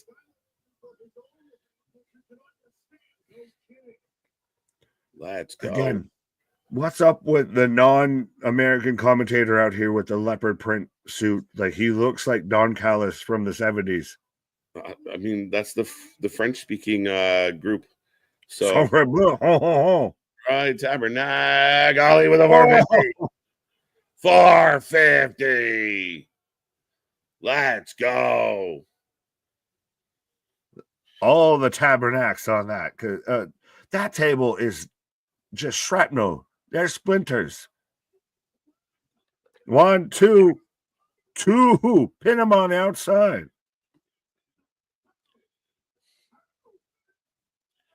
Wow, a 2. Great match. I'm with you. Banger after banger. This match is insane. Fans did pop for the table. They love tables. Yeah. That's Handsome JF. Who? The announcer. I figured that much. I JF? don't know where I'm supposed to know Handsome JF from. Handsome JF? No. Did Macklin win? Yes, Macklin won. Yeah, Macaulay Culkin definitely won over the Wet Bandits and Home Alone. Right? It's Trent 7. Trent Reznor. But they are the service is setting up the stairs. Good hands. Oh, we got handcuffs. So they're handing out handcuffs.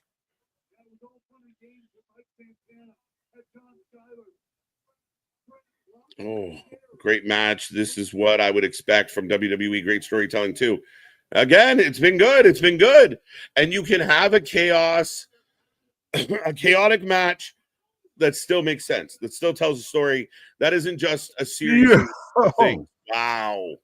And guess what? We're rebelling against it. We're revolting against it because it's not WWE, it's TNA, and Santana out here hitting double cutters and all that. Right. You don't know Handsome JF? No. Do I look like anyone that knows anyone handsome? Right. Kayfabe common sense. Wait a minute. Yeah. Oh, as Santana cuffing up. You brought him. We're using them on you. What it's now the fucking laws of wrestling out here of he who brings it, he who sets it up must go through it. Right. Stupid is, stupid does. I like it. Exactly. Not the handcuffs. Nick, they introduced him at the beginning of the night. I remembered the name because it's a great name. They were mocking his cougar blouse too. Blouse. Blouses. Are we fighting? Are we, playing, best of 21 against Prince? We got a barbed wire bat. Barbed wire bat in the house. Lucille has made her presence known. Rolling cutter. Out of nowhere. Out of fucking nowhere. Going up top. 450 rolls through, straight through. Oh, Spanish fly. It's just a fly. Oh, Tasha Steele's just threw a steel chair into Mike Santana's jaw. Like, I can't even call that a bitch. I can't even call that a Sabu because she like frisbeed it. Yeah. Well, she's got all the blouse in this match here. Right. Yeah, Don West, absolute legend there. Opa three-way pro podcast, wrestling podcast. Ope Conhino. Another table. Right. Oh, as we got a table set up. Absolutely, Joe. Joel, good choice. Good choice. I mean, again, you find your reasons to find the wrestling, and there's good in all of them. I know some fan. Oh my God, that didn't look good at all. Like legit. Did not I don't know if it's me or if it's you, but you sound like Optimus Prime. Okay. As I've got Tasha Steele slapping Santana. Yo, that spot in the corner. I hope Ali's okay. That was an ugly landing. And they made us pancakes. Tasha Steele's about to go through. Da-da. Powerbomb, razor's edge through the table. Again, following the laws of wrestling, they who set it up must go through it. Tasha Steele eats a razor's edge for Mike Santana through that table. And he went down on that table Bronco style. That's bold. That's a brave, decision to make in life. Bold strategy, Cotton. Let's see how it pays out for him. Hell of a fucking pay-per-view. Hell of a match right now, guys. If you are new to TNA, don't sleep on TNA. It brings a lot to the table. And if you are new to us, don't worry. We don't sleep at the table either. So make sure you hit that subscribe, hit that like button, all the things. That landing was awful. Not good. I cringed. But he's up and moving around, so good news. It's just the way his foot grabbed the mat. Another table.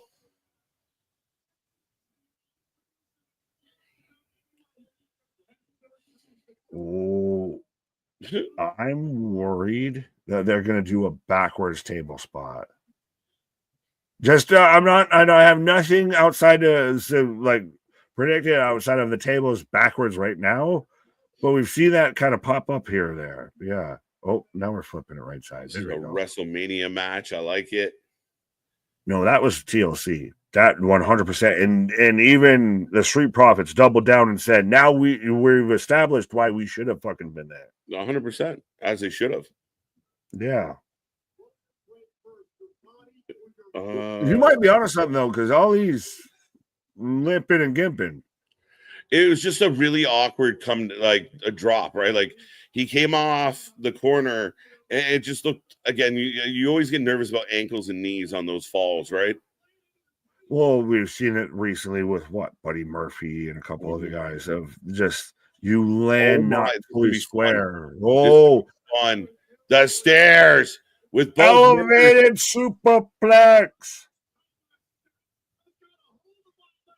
I feel like this is gonna pivot into something else. Oh, let's go! Let's go! Through the table. Hell of a fucking When you match. already had height, let me get some extra height. It's like I'm already high, let me get extra high. 2, 2, 2. I'm not sure what you were saying, but 2, 2, 2 on the field. What else is new?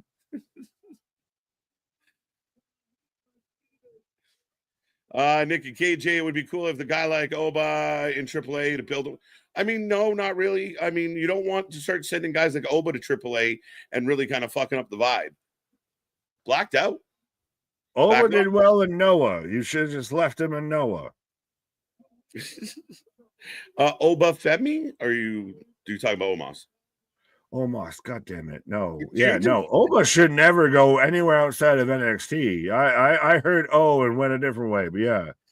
As going a different way as we got a reverse swing of a barbed wire bat into Santana's skull. Stuck to his hair. Ugh. Was it stuck to his hair or stuck to his fucking skull? Maybe a bit of both. It's like a human demolition derby.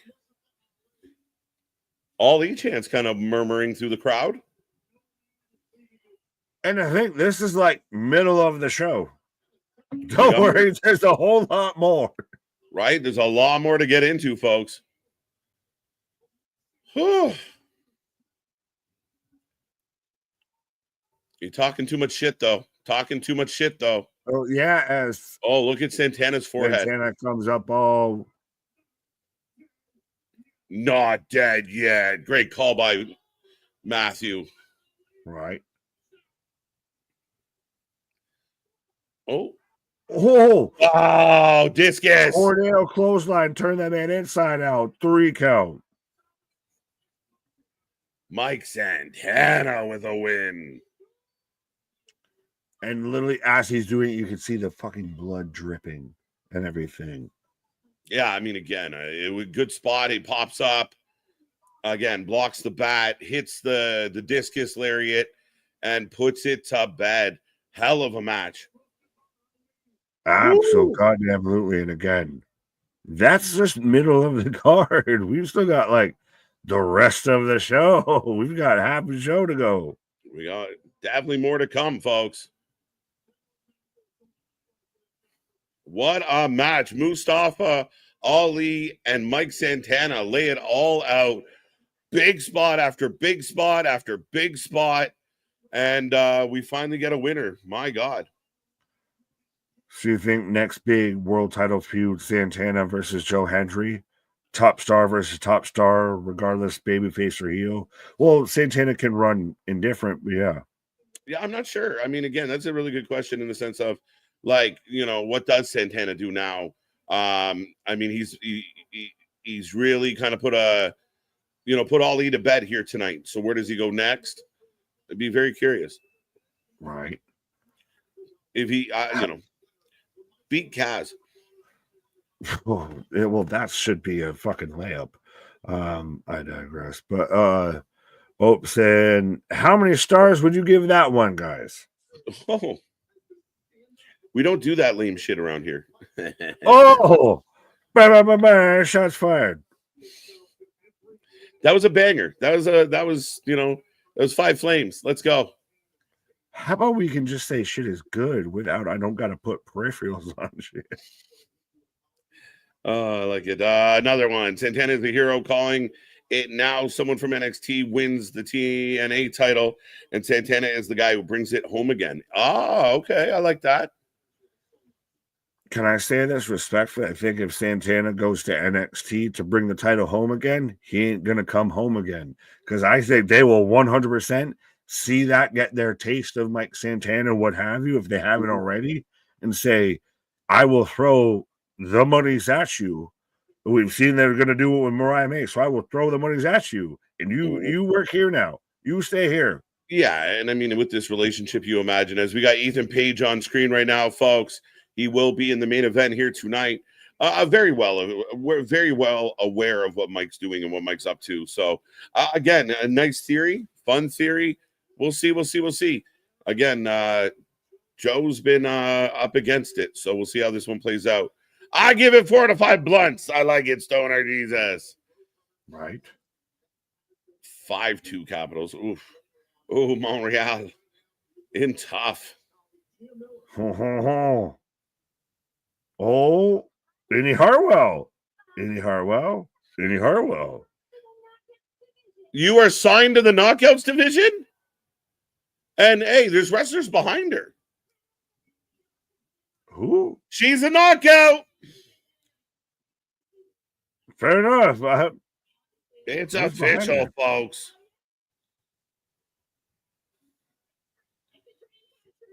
Indy. Is this sliding the back door to WWE again? Like, does TNA sign Duke Hudson? Does he sign? Do they sign? Former Chase U member? Yeah, I mean, why not? I mean, Duke can go. We like Duke. We don't know what Duke's going to do. Duke could end up in somewhere like Rev Pro. I think for Indy, more than just getting back to WWE, but I do think a part of it is finding a place to land, finding a place to work. And again, as far as getting exposure, if you don't want to go somewhere where you might not get very much time on TV, TNA is a good place to do it, especially the Knockouts need it. So this is good for the Knockouts. And speaking of Knockouts, I think our knockout is there we go. As the knockout has returned. The knockout has returned. I like that. Indy Hartwell. I called this on the preview and prediction show about Indy Hartwell potentially showing up at Rebellion, signed, sealed, and delivered, and we needed this for the Knockouts division. Yeah, I like it. It's really interesting. Well, because the only other option you would have obviously assumed is AEW. And like KJ was alluding to, she shows up there. She's probably more Ring of Honor, gets a booking or two on Collision versus she's in TNA. And who's to say she ain't out there, at least in a tag team for the Knockouts titles, if not competing for the Knockouts world title? Oh, yeah, absolutely. And I know Indy Hartwell's dream was to be a knockout. She made a video about that recently after she was released. So this is all good for her. Yeah, exposure. And again, Indy might have been a case of just needed with some more time to kind of figure some things out. Yeah. TNA is infamous for letting wrestlers kind of work their shit out and give them time and let them develop. Indy could be a whole different wrestler a year from now. And who knows what that means for her career. We get Indy and Steph D. Lander now, Knockouts women's tag titles and everything because Steph's TNA. Now you get Indy, you get Persia Parada and everything. You run that whole shit back and everything. You can even get Duke Hudson out there. He can out there be playing the gambler back again instead of being Chase Hughes heavy and everything. So we're just running back NXT light. NXT 2.0 is TNA now. Yeah, absolutely. They're bringing in some ex WWE stars, so I'm happy that Indy Hartwell is there. I think that'd be excellent for the Knockouts division. So we'll see what they do with her. Honestly, fair enough. But we got Tessa versus Masha coming up right now. Tessa for the win. Tessa.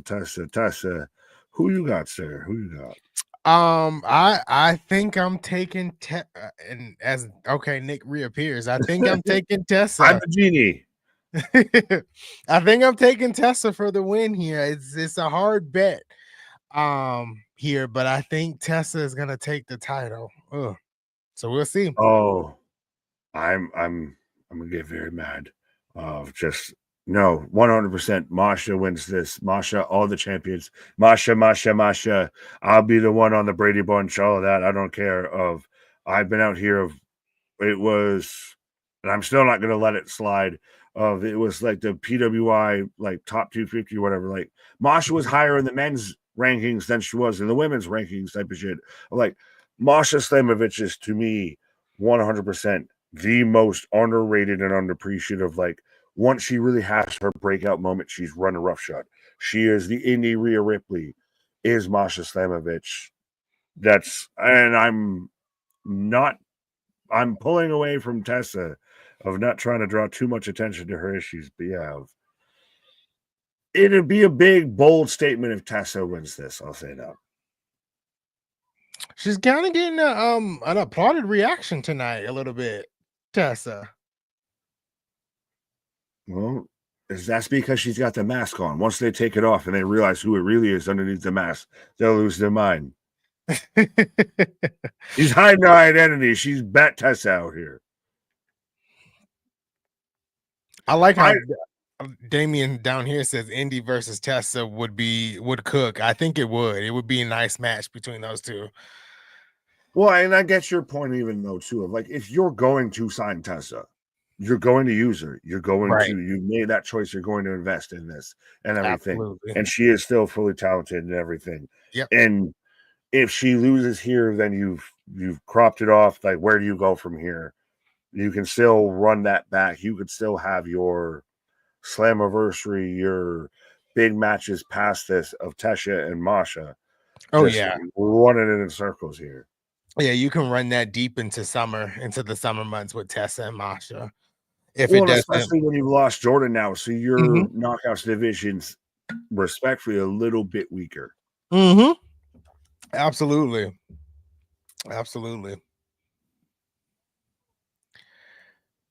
But Masha out here right now, she's still and just instantly tope con Russia. Nice. I don't know. Masha ain't wasting no time. That's the thing that was seeing her of when she's been out there like GCW and she's Wrestling Revolver and House of Glory and this and that and all that. Like, it's kind of really hard to like, how do I pick against you right now? Right. Like most of your matches are against male competitors. Oh, she hit Snowplow. Ooh, that was close. Yo.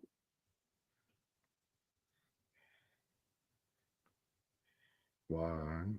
Oh, now I just glitched forward. Good. Thank you, trailer.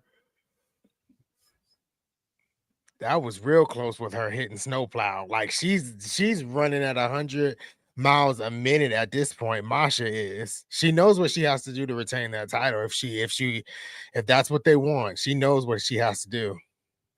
Controversy aside, these are two of the top women talents, like top 10 women's talents right now in pro wrestling. Oh, absolutely. Yeah. 1, 2, Tessa with 2 count. Are you there or am I behind? Yeah, I'm at the 2 count. Okay. Fisherman knee buster. That's different. Another 2 count. But folks, let us know who you're taking for this match. Whether you got Tessa, whether you got Masha. Well, predictions already closed, but still let us know. I can see that. I love how she cuts promos, that and her accent. On who? What did Boston say?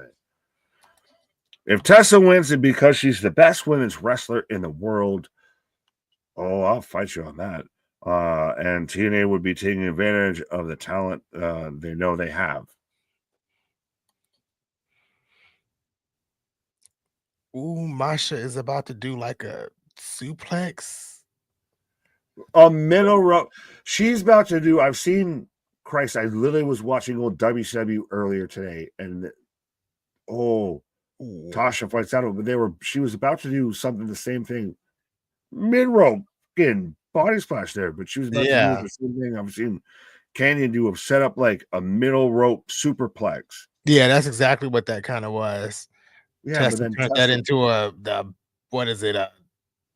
body slam or something. Cross body splash. Body. Yeah. Brett's rope, most dangerous rope. MGB, real in and out of rain. Boss, I don't know what you're going about, but yeah, you do your boo-boo. Oh, they're mentioning, for some reason, I didn't think that was a big deal, but they're mentioning Alicia Fox, getting involved a couple of weeks ago with Masha. And I'm like, is she going to sign if they're mentioning her? Can I be honest?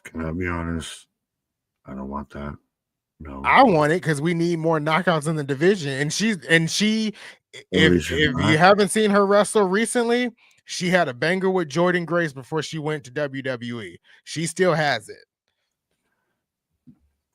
All of the women's wrestlers out there can't do none of them, but Alicia Fox. I have no problem with Alicia Fox. Fair enough. But Well, Tessa's working on the left leg here. It looks right. like. Stoner out there with you. Oh my God, I missed Fox. Whew. I don't know. That was a weird tree of woe type thing that Tessa had her in. Well, Shatter in the Tree of Woe, Masha sells the knee, but what Tessa actually hit was like a diving kind of shining wizardy thing of like Yeah. across her chin. She didn't go anywhere near the knee. Spaz with a $5 super chat. I need a PLE where the semi-main is Usos versus New Day versus the Paul brothers, and the main event is Tessa versus Charlotte. Oh boy.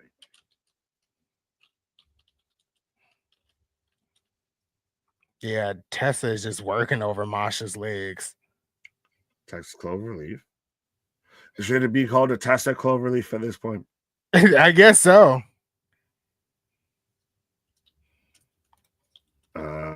Alicia, haven't heard that name in a long time.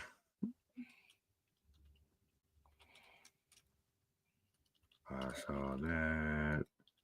TNA signed Tegan Knox to the Knockouts division. Have you seen this? Have you heard about this? I haven't heard anything like that. And I would have actually saw her sign before Indy Hartwell, but I'm gonna see if I can check on the TNA page. That's where they would kind of drop it. Well, either way, I feel like you would announce it. And yeah, it's Yeah, interesting that yet. Indy is fully TNA. Yeah, nothing announced just yet. I just see a lot of people talking about Indy. Fair enough, fair enough. As Tessa is celebrating, very clearly the heel in this match. Does she have the Charlotte Flair issue of trying to be a babyface when she's supposed to be, just who, Tessa or Masha? Tessa. No, I think Tessa is just a natural heel. It's just where she's Well, we say that about Charlotte, but Charlotte viewed herself as the babyface. Well, yeah, that's Charlotte viewing herself as that. I don't think the fans ever viewed Fair. her as a true babyface. Ooh, Code Ooh, Red. Code Red. Is it very fitting, though, I guess, even with the Rebellion logos, if you hit a Code Red, it kind of does feel like, Zaspadanya, Cosmonaut, this is very much feels, hammer and sickle type of vibe. The logos, the lookout for Rebellion. Like we got Masha out here, the Winter Soldier. Michael down here asking, is Jessica Harris still signed? She's not a part of the roster page on the website, on TNA's website. So I think she might have parted ways with TNA Wrestling. So that's why we just got Rosemary as a singles competitor. Ooh, but she might be full-time with Wrestling Revolver, it feels. Right.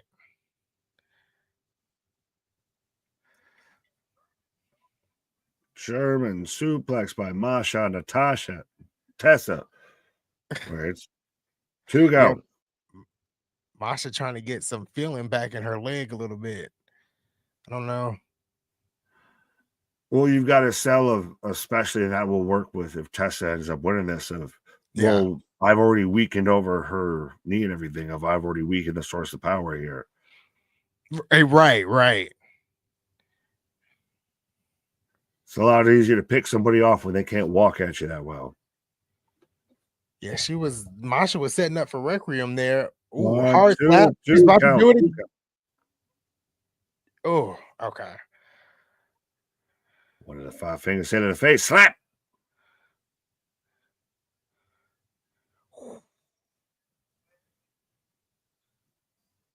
Dragon screw. Let's go, folks. The action rolls on. Hell of a match going on. Nice figure 4. That feels like it's a figure 4 3/4 a little bit because it's like halfway sideways and she like press on these. Like that's a figure 3 3/4. Yeah, like a variation of it. Ooh. Oh, she's trying to take down the knee pad. Don't tell MDB. Well, we were talking about before how Masha's been selling over the leg and everything. That's very much what Tessa's been centered on. Of I'm going to take out your base here, so you now I'm going to hobble you and cripple you. So now you're just slim pickings. Ooh. Yeah, I was about to say, was Tessa biting Masha? I want to. No, that's now Keith. Oh shit! Oh, I thought Masha was tapping for a second. That was just her arms. She's clucking out of here. This is an insane ass front face lock. See that there, chicken wing. Do you see Lee as a future Knockouts champion? Layingly after her performance at a Sacrifice, absolutely. Okay, absolutely, yeah. Okay, I like that. The only thing I question with it is that the talent above her that she'd have to go through to do that. Not a long line at this point in history right now. That's true. Yeah, it's not a long line. I mean, Masha went through, Rosemary went through Tessa, not Tessa, went through Tasha Steelz, went through Cora Jade in her reign so far. So she's had some challenges there. And it seems like Tasha is always the first one up when someone wins the Knockouts title to be the challenger. Well, she was the first one up to go through that fucking table on the last match, though. Right. Oh, nice. That whole scenario was well done. All of that out of the corner was sharp. Yeah, it was very clean. Missed the kick, got clipped by Masha, ran it back, hit her foot, knocked her off balance, and hit the code breaker. Hell of a sequence. That's a scary ass face from Tessa out there. After she missed that 2 count, or she didn't get the 3 count, she got a 2 count. Ooh, Maggie Lee could be the future of the Knockouts division. She's been officially in TNA for a while, right? Like, yeah, she's been running the explosion shows for a while. So she's gotten some wins under her belt. They have to build her up a lot more. She just, is a recently signed, but she can definitely be, a future Knockouts champion if done right. Oh, ooh, Springy. So powerbomb. Oh, 1, 2, dos, amigos. Well, Tessa's grabbing at something that just the same. Granted, Masha's grabbing at her knee, but Tessa's, I don't know if she's grabbing at her knee as well or in Achilles or something. Ooh, nice cutter.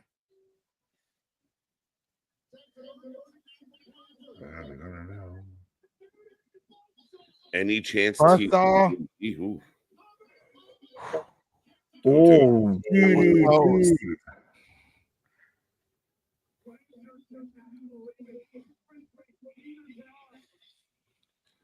Andrade wants his hammerlock DDT back. All right, we will get to that one. We will get to that one, sir. Stay tuned. Don't go anywhere. When we get there, we'll tell you. Tessa to the top. Hell of a women's match happening right now. Yeah, I don't know about DMD to TNA. I don't know.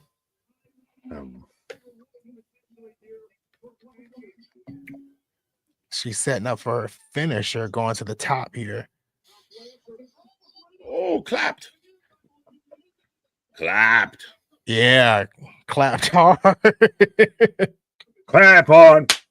Clap off.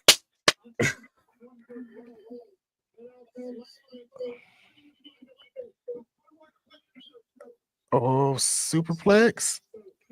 Oh. It's got it hooked in, but you got to hit it. Just going over that knee a little bit there. Right. Hitting the knee. Oh, I'd be crazy if Tessa reverses. Ooh, hard outside. slap.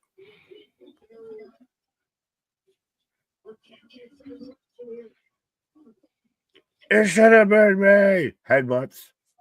Headbutt. Headbutt. DVD. DVD from the second row. Oh, running knee. Wow. They're putting on a match. Armbar. Oh, armbar. Tapping. Taps. Wow. And still your knockouts champion, the monster Masha. Wow. Let's go. That was fun though. That was fun. Great They cooked. They Yeah. cooked. Hell of a match. I mean, coming off Ali, I know you were on your break, Anthony, but Ali and Santana burn it down. They did. Yeah. Masha is now very much your figurehead of the knockouts division. Like, if Now? I mean, that was established when she beat Jordan. Like when she took the title from Jordan, that was let's not all question that we didn't think that Tessa could have won this match or anything like that. So, that doesn't mean that Masha's not the head of the division. She's the champion. all right, no shit. No. I don't know. What do you mean? As in, I think she's very clearly established this now. We thought that at least Tessa stood a good chance of winning this, and that if you bring in Tessa, you've got to do something with her, and that she's going to beat Masha and would have ended up champion out of here. So Masha winning this to me is almost a bit of a surprise to the extent of we're really invested of she's now running roughshod with this. Now, what do you do with Tessa? I don't care. But fair, I guess, but yeah. But I think Anthony said it. Masha went over Jordan. That was the handoff. That ever since that moment happened, Masha's. I mean, having a challenger, Harden twins, are TNA. Okay. But Masha taking over that division. I mean, just because there's a challenger that might push her to a limit doesn't. I mean, she is the face of the knockouts and has been for quite a while, I think. Yeah, she beat Jordan twice at Bound for Glory and then at Victory Road. I can't remember the one after Bound for Glory. Turning Point. Then she ran through Tasha. She ran through Rosemary in that Clockwork Orange match at Genesis. She had that striking feud with Cora Jade, which I actually thought at one point Cora Jade was going to be Knockouts champion because they were really kind of pushing her there. So this was like really the mainstay feud for Masha after Cora Jade. Like she needed that feud. But she's been the face of the knockouts division. Tessa could have won tonight. Absolutely. No doubt Tessa could have won. But you said it before you asked your question, Nick. You said they can run this feud through the summer. So that's your next thing. Fair. I admit my own shortcomings, even if what are you doing? I'm kicking my own ass. Yeah. Nemeth brothers are taking on the Hardy brothers for the tag team titles, folks. Get in that chat. Let us know who you're taking. Who do you got? Who wins? Who leaves with the gold? And again, your chance to become our predictions champion, as you see on the screen, going back to the wonderful Hardy compound. No, don't do that. Don't do that. I'm scared now. All my choices have kind of lost tonight. So I'm like, do the Nimitz win the title? It's kind of crazy. They're not like us. They're not like us. Yeah, I'm kind of with, I might be on the Nemeth track here. Hardys have had it for, a couple months, few months. Brother Nero, though. We don't get no Brother Nero. Brother Nero shows up and loses. Kendrick ain't taking no L's. Kendrick will show up and help them get the win. This was just so... Anthony, I love you. I appreciate that you enjoyed this. I can't. I don't know how to enjoy this shit. Was it that bad? I thought this was fun. I really did. No, like I said, I get that Anthony enjoyed it. I can't get there.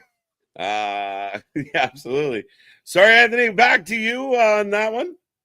About the Yeah, what'd you like? How'd it go? I thought so. If you've seen the system one, it was just like that. It was just Okay. wild. There was no thoughts, but I explained on stream before, literally before it started, to suspend all thoughts, to suspend questioning it, and just watch it because I'm a big fan of Sharknado. I just watched all the movies and then enjoyed them, and I compared it to that because, like, sometimes things don't need thought in it. You know, things don't need to be analyzed. It just needs to be watched for what it is and then kind of moved on from it. So I thought it was fun for what it was. Okay. Okay. Guys, here come Ryan and Nick. And Nick, you just did not like it. You didn't enjoy it. It's just the cinematic things across the board as a whole. That almost might be a thing at some point of doing a tier list of the cinematic matches, because there's some I really like and there's some just I can't. I don't know how to differentiate the line, but there is a line of it just becomes too silly. Like, I know I should take my brain off of this, but I can't take my brain off of this. Okay. Hardy's for the W. Hardy's for the W. Hardy's for the W. I love how they used the Heyron twins to segue to the tag teams. Yeah, right. And who are they? Like, Yeah. I've never heard of them. Now I have to Google them and find out. Yeah. Don't waste your time. Don't waste your time. I don't even know who they are, but I don't want to waste my time. The Haroons. 3.3. The Harpoons? They're That's an YouTubers. IPA. Oh, I think they're YouTubers. Yeah, they're YouTubers in the UK. Oh, joy. They can be in a 6-man tag match with Travis Scott. I think Willow Hardy show up again. I don't know. We'll see. Let's get serious. Let's have a serious match here. It's not even, like I said, it's not even one of those of, oh, it's got to be super serious, because fucking the Boneyard match, this and that, the Firefly Funhouse match was great. It's good cinematic matches. But it was a holy shit of chaos of the compound matches of that. To me, it always feels like it's super hit or miss. I expect now, at the way that they ended this, we're going to get Brother Nero here. We're going to go back to, instead of just the Hardy Boys, we're going to get, I will delete you. And we're going to go that way. But yeah. Absolutely. The Hardy Boys. Delete. And we're off and running. Like, get your predictions in. Like, yeah, the last two matches haven't held back when the entrances have happened. It's like, let's get this started. I like it though, the jump to get their belts back before, so they can actually hold their titles up. The Nemeth brothers did steal them from the compound, so right. I'm with you, Bradley. I'm with you, buddy.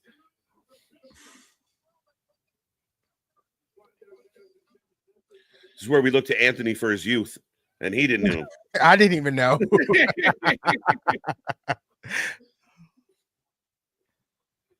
From a quick glance of their content, though, it looks like they're heavily WWE and they do like funny stuff. So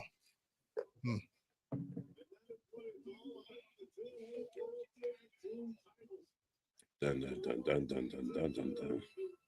All right, ladies and gentlemen, last call on those predictions. Living legends walking, the Hardys. Still going, still doing it.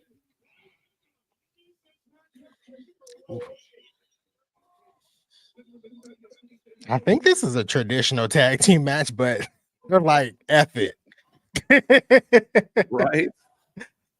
Big cheers for the Hardys right now. Straight up, straight up match. Nothing pretty, nothing fancy.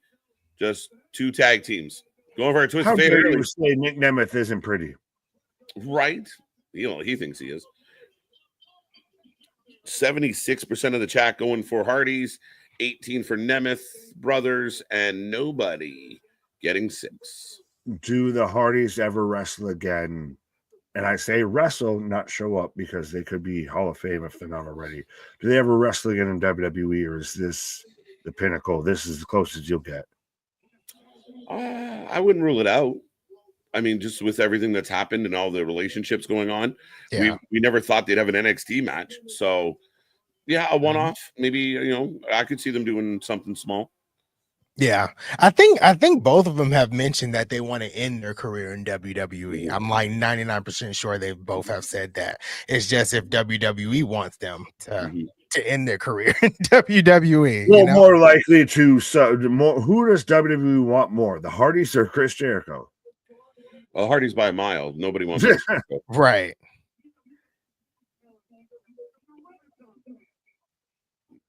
I can't think of anybody hoping for more Jericho. Except for Jericho. I mean, if the Hardys, I mean, they look good, right? Like, and they're not, they're not really Team Extreme anymore. They're just a really solid tag team. They get it. They know how to work a match. They get the psychology behind it. Yeah. The fans are super behind them. So you bring them into the WWE, and they're not like trying to fly off the side of the building like Jeff was in AEW, or Matt for that fact. I think they could do something. Do they have a big, long, major run in the future? I don't know about that. Yeah. They have extreme moments now. The whole match is not extreme. They just have extreme moments. I can still see Jeff flying off some shit. I can still see them as a title reign. Tell me that guy in the puffer vest in the front row isn't Dave Chappelle. But it'd be really interesting because Jeff might just send his shit off of something out here. They've gone more from Team Extreme to more Team 401k a little bit. Closer, for sure. Ryan Nemeth in control. He's a schmuck. He's only here because he's a Nepo baby brother. One of the that is being tossed around the IWC like nothing. Nepo. Nepo is the new thing. Oh my God. Nepo is the new bubble. It is the new botch. It is the new this is hooked on phonics for fucking wrestling fans of we're learning new words of they understood what Nepo means. I mean, Nepo was being said so much, I had to go Google it because I had never heard of it before. So I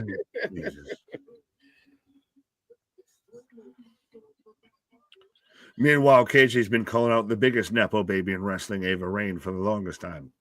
It's been a minute now. She's hanging around like a bad cold.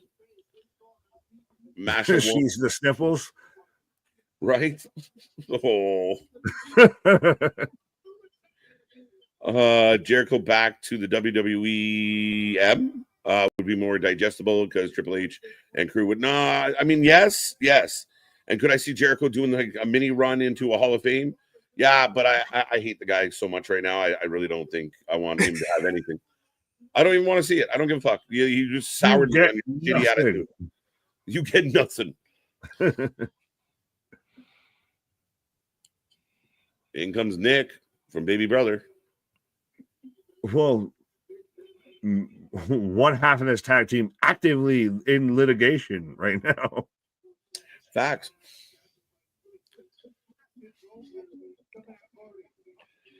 Who won the X Division title? Moose Donald. Moose retained. I had to read the comment for half a second because I thought you said his name was Moose Donald, and I'm like, when did that fucking become a thing? The Bloodliner cousin of Daffy. Right. What do you think of Brody Lee? What do you think of what? That's an interesting question, Warrior. Well, did I misread Brody it? Jr. won the clusterfuck, whatever it is, there at GCW. That's the only Brody Lee, I guess, connection I could make. Yeah. I had a weird moment there, like Roddy Piper. You know, zombies aren't real, right? It's full control with the Nemeths in this match. I feel like Matt Hardy always takes the blunt of the beatdowns between his brother. Oh, he definitely does. It's funny because Jeff probably smokes most of the blunt, while Matt takes most of the blunt. I mean, I think it's the hot. You're selling for the hot tag, and on top of that, I think Matt, as far as being like worn down and like staying in the ring, I think Matt's in a little better shape than Jeff. Right. Well, and you even said though a bit with the hot tag and everything, like Jeff is the guy you work the hot tag to. No one's popping for a hot tag Matt Hardy, respectfully. Yeah, not nearly as much, but 2 count. I want to see zebra stripe Jeff Hardy out here with a hot tag. Right. He really does have zebra stripe fucking gum. If anyone's old enough to remember that shit. What shit? Zebra stripe gum. To where it would have flavor for all of 10 seconds. Oh. I was like, that is Jeff Hardy right now. Hold on. Both men down, folks. Cluster F world champion. Yes. There you go. Shout out.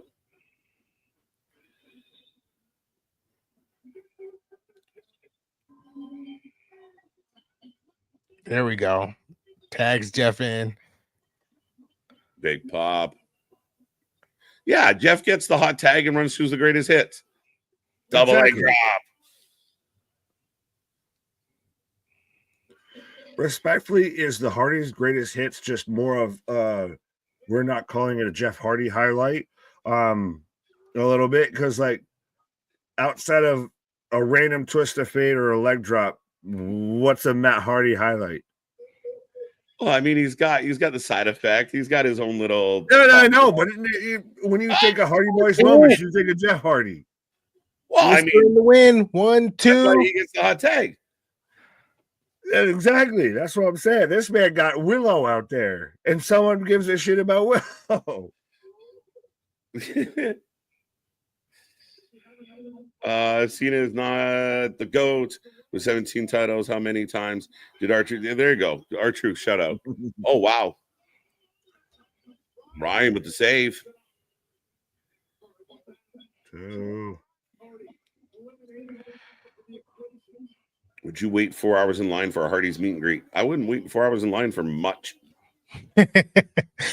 For me, I guess it would be depending on what time of day, because I've waited 2.5 hours to meet Bianca. I waited 2 to 3-ish hours to meet Sami Zayn and Kevin Owens, but that was all in the morning. If it's at night, it's not happening. Fair enough. It could be my parents. I'm not waiting 4 hours for a fucking meet and greet. I don't care. Like, respectfully, no. Okay.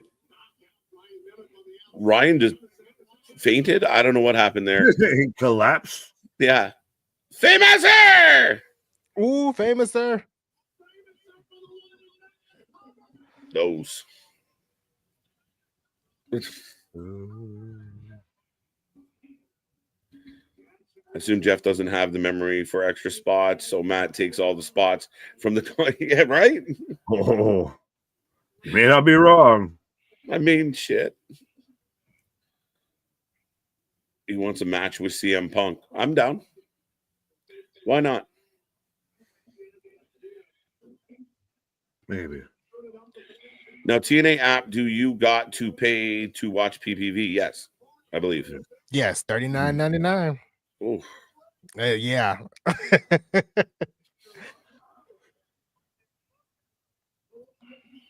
That's on top of you paying $9.99 to watch it. oh.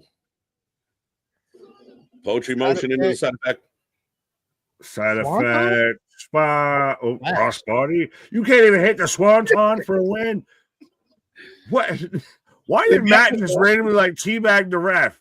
Why did you pick up the count randomly for no fucking reason? What happened there? Stop moving. Help your brother pin the guy down more. And the Nemeth are going to win and the Hardys going to get mad at each other? It's a weird spot.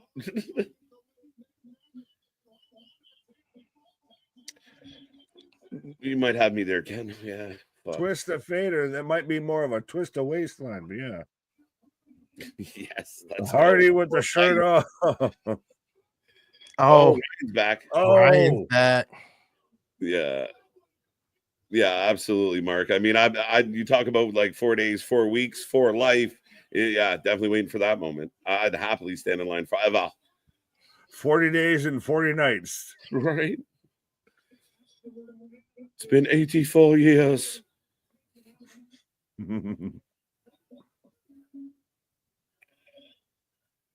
Can't wait for Cena R-Truth moment. They had a bit of a moment, but I want them to have a match.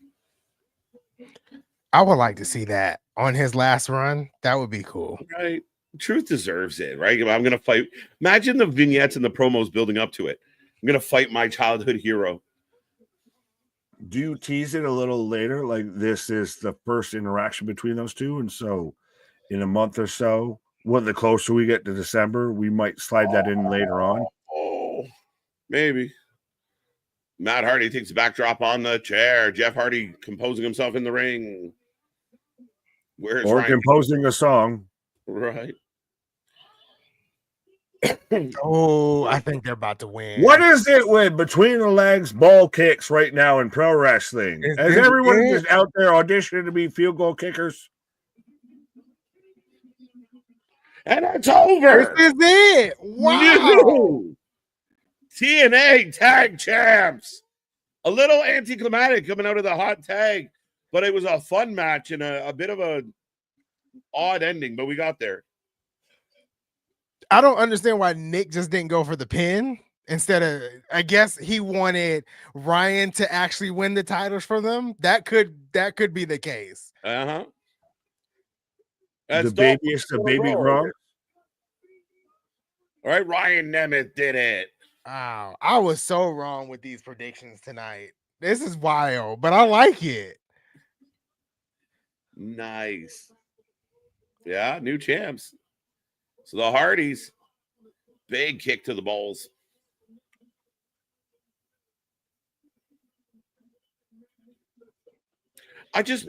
Should Ryan have hit the leg drop or something instead of just scattering it? And got his skill to win. No, that's my big brother took him out. So go ahead, you got it.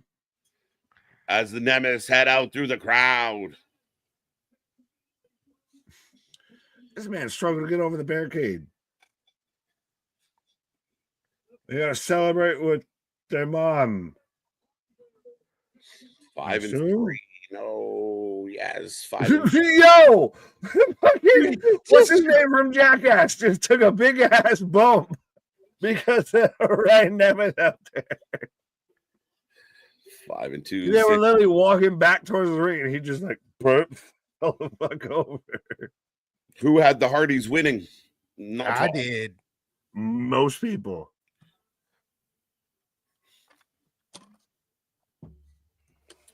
But ladies and gentlemen, all we got left is one match. The world title match. That's it. We've gone down to brass tacks, triple threat. We will put your last chance to get points for your predictions title. So let us know who you're taking in this main event. It will be bumping up in a second. Don't miss this one as we get the ad for Under Siege in my neck of the woods, 20 minutes-ish, 25 minutes from my house, an arena that I played hockey in. Actually, the last time I ever played and won something was in that arena that they're going to be in. So I'm very pumped that they're coming to this neck of the woods. So, spoiler alert, you may or may not see KJ at Under Siege. He might be either under or he might be in sieging. There's a couple people out there trying to egg me on. We'll see. Well, that's how you know they care, because it's expensive at this day and age to be egging anybody on or anything with the cost of eggs out there. There you go.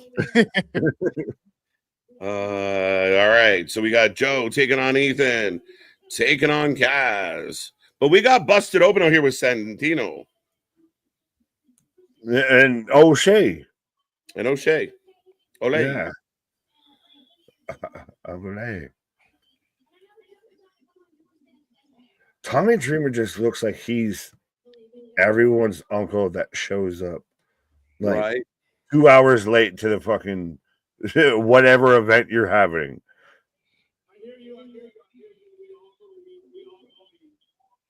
Joe Hendry for the win. Ethan for the win. Hardy show up on Raw, and maybe. Never say never. They would love the shit out of that. Now it's the question of if Raw would, if WWE would like that. So funny. My girl believes in Joe Henry too much. That sounds like a you problem. It's funny. They cheer for believing in Joe Henry, except when Dave LaGreca says it. We don't like anything you like. Hey, boo. The Rock told me I should boo you, so I boo. Right.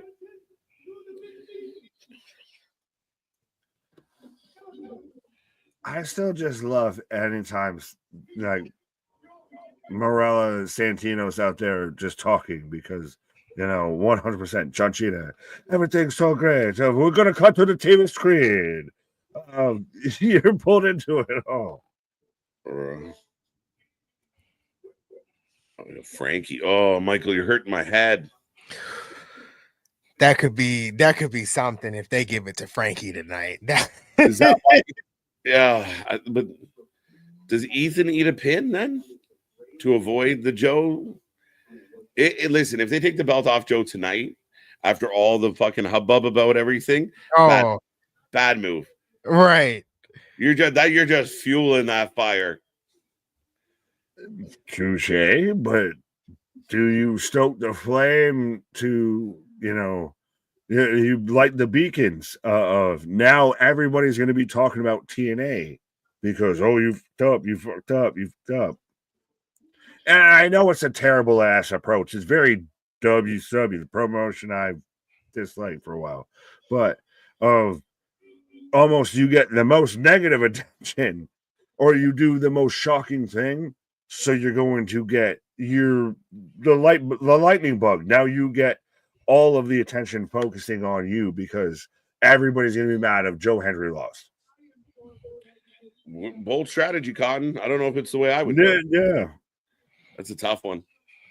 We're getting a whole video package on a lot of Joe. Fair enough. I'm a bold strategy, Cotton. Bold strategy. All right, Nick, taking a pause for the cause. The show rolls on, folks, as we are in the main event. One match to go. Been a fast-moving night. A lot of good matches. Yeah. Rebellion been really good, Anthony. Yeah, from start to finish, just all the matches have really hit. I mean, the X Division match was fun. The Mustafa Ali and Mike Santana match was fun. The tag team match was fun. Tessa Blanchard and Masha Slamovich showed up and showed out. Like it's been a great night. Mm-hmm. You want to get some rage? Just post one of those things on X of like Tessa and Masha greater than fucking Sasha and whoever. Oh man, yeah, the outrage. The outrage. But yeah, here we go. Yeah. The package is done. So who are you officially taking? I'm still taking Joe Hendry, even though I've been wrong like the majority of the night here. So I'm gonna stick with my choice of Joe Hendry. I'll go with you. I mean, I don't want Kaz to win. I don't think now is the time for Joe to drop that belt. And Ethan would shock the world. And again, another one, if you want to get people clicking and talking, look what the Fed did. The Fed did it. Oh, exactly. The Fed is going to hold the TNA title hostage, all this other crazy stuff. First, they job him out at Mania. Then they beat him at Rebellion. But Frankie. So is this Frankie's cash in? The trophy goes away after this. We're good. Yes, it is. It's definitely his cash in. So we won't have to see that trophy again until Bound for Glory. About time. And I mean, I give Kaz credit. I mean, he's made a really good heel of himself. He's a pain in the ass, right? In a lot of ways, but I just don't know if he's the flag bearer, even as a heel. Right. I think Henry loses, and he should probably rest up until he returns. There you go. Tommy Dreamer looks like Uncle that ate the pudding at the no shit. Matty Marijuana, how you doing? You think that TNA is a transitional stage in the company? That's a good question. I think a little bit, maybe. Yeah, it's definitely in a reworking stage right now. I'm trying to get more top talent in. So yeah, I can see that. Yeah, we talked to, I mean, TNA kind of goes through this. It's like the seasons that change for TNA. They build up a bunch of stars that unfortunately other companies pick at, and then they do it again. and then they do it again. Like, I mean, to their credit. Yeah. It just shows them that they can build up stars, honestly. Right. And I mean, there's guys like Moose that have been loyal to the brand that have held on. I like Nick being here. I think it's his best opportunity. Nemeth, that is, to continue to build his kind of keep him relevant and strong. Yeah. A lot of guys have done it. We see like Myers with the system. I like it a lot, but they are definitely tweaking some stuff. Yeah. Say his name and Wild Golden Knights tied 2-2. Hell of a game yesterday, Christopher. Watched the whole thing. It was a hell of a game.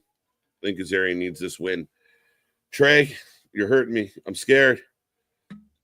If he wins, it'd be insane, honestly. Yeah, I'm with you, Damien. I think that's, I mean, again, don't rule it out. The crowd is loud.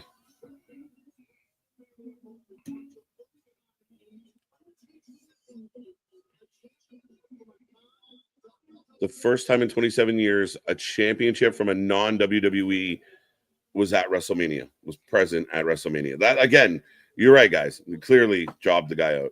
Yeah. I wonder what title it was 27 years ago. They didn't mention it, but yeah. Hey, how are we feeling out there?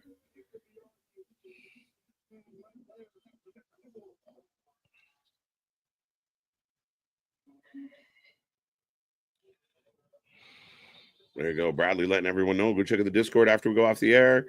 I'll put up the best pay-per-view for the month of April in the poll section. I like it, Bradley. Go check out our Discord, folks. It's a lot of fun.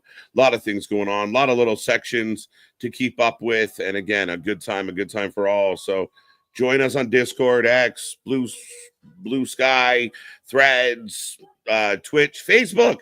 We're on Facebook. Go check us out on Facebook. Now I really got to know what title it was 27 years ago. I'm trying to Google it. Needle in a needle stack. Right. I got Kazarian. Kazarian winning. Wild. Oh, Joni, welcome. Voting for the underdog. Let's go, Ethan Page. I like it. I'm a big sucker for a good underdog, but I mean, again, I'm dying for a major belt to change companies. I don't care what company gives it up. Mm-hmm. No, I'm with you there. I'm with you. Mm-hmm. Right? Ethan steals this one tonight. The internet goes nuts, and then Joe gets it back at Battleground in a couple weeks. True. Yeah. Now they are like one's in US, like one's in Canada for Under Siege, and then the next night, 2 nights later. So they got time to fly. They got time to fly to Tampa. Yeah.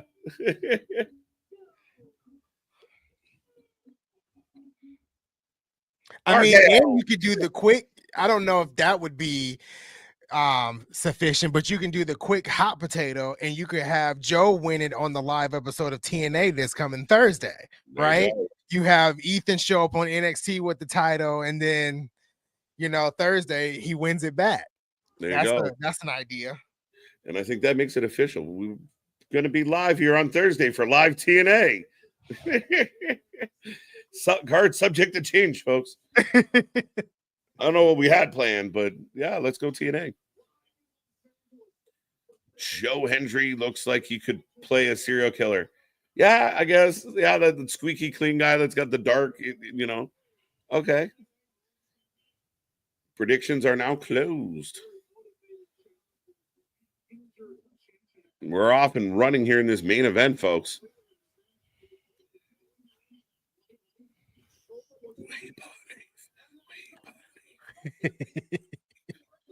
I'm a sucker for a good, stomp along. Audience participation gets me. Uh-oh. Oh. What is Joe thinking?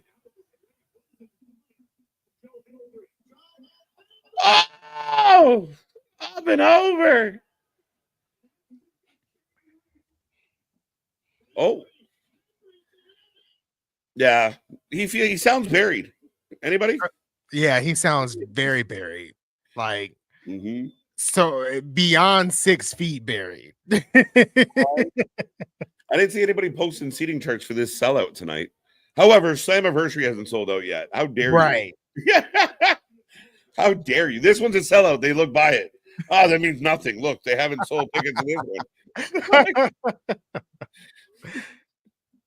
As Ethan all over Joe right now.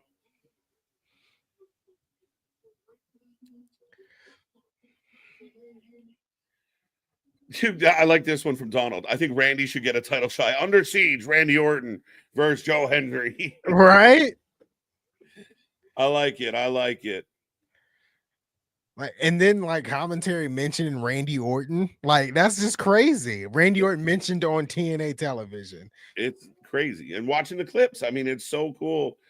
I know people want to put their spin on it, but to me, it's cool because wrestling was so, unto their own islands for so long. Yeah. Right. So to see this and we're like acting like real life, and we know that other things happen in the world, it's good shit, man. Big back elbow from Ethan. He landed on his taped shoulder. That's it.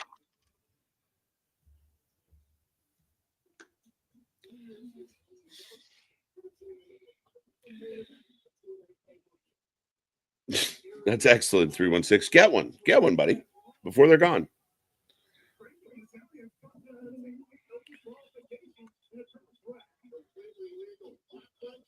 Oh, what was Frankie trying to do? I think he did what he was trying to do. It was just a senton roll up. Yeah, for a pin. Yeah, that was interesting. It was a lot of work.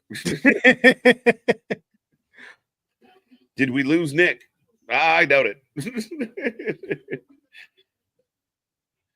He's here. He's always here. It's like Bob. What would you keep? What would you keep, Trey? That might be for something else. I have no idea. Does JBL show up? No, that would have been the Nemeth match, right? Right. I think that would have been the Nemeth match. Is it weird that he just faded away again? Like he became a non-entity? It was so weird with no explanation or anything. It was just like he showed up and faded away. Yeah. Double cover. Oh, double pin. Was that double pin by Kazarian? Yeah. Yeah. I mean, again, Frankie can wrestle. I mean, I don't want to take away from a vet. That really, I mean, he's a good guy, a good foil for your baby face. I just don't know if I want him to win that belt, man. Right. Yeah, he's definitely a great wrestler. It's the character for me. It's the heel character. Like, it's so annoying. Yeah. Doing his job, I guess. But choking him.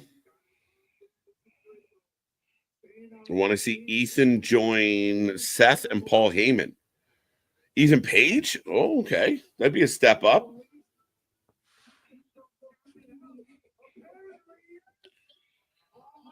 Oh, nice.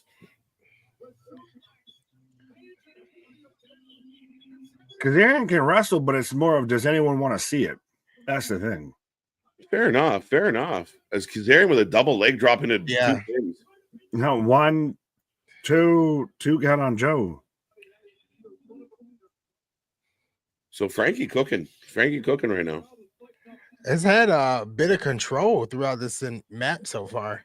Right. Oh, McVeigh. Is it bad? It's not bad. I don't know what the ramifications of it coming out of it are, but it's not bad. That would be one of those of TNA is very much moving in a different direction, and now what's the landscape look like? Because they're like, that's the big change. Like if Ethan wins, all right, so maybe we get this crossover with TNA. Joe retains status quo. We move forward. Kazarian is the biggest wild card. If he wins, what the fuck do we do next? Joe chases him down. But is that compelling? If you hate Frankie, and as much as I think we hate Frankie, because I don't like him with the belt, you do want a hero to beat him up. Yeah. if we just dislike the guy who won that much, then we'll cheer for, whoever's going to beat him. Yeah, I think we call that heel babyface. I think it Yes, works. I understand that. But yeah, it's one of those of just you're going to hot shot it if you're going to put it on Kazarian for him to turn around and lose it. Right back to Joe. Yeah, I mean, again, it would Kazarian moving on. I mean, to what? It would become the question. Oh no. Oh.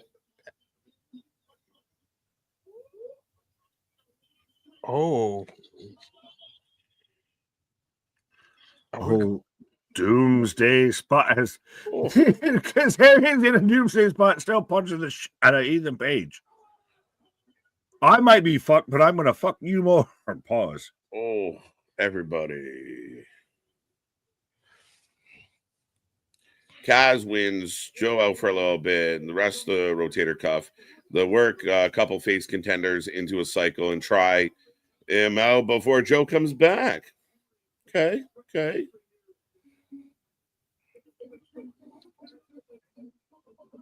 You work at Elijah and you get, if you're gonna give Henry time off, you go Henry, Elijah, Henry's comeback.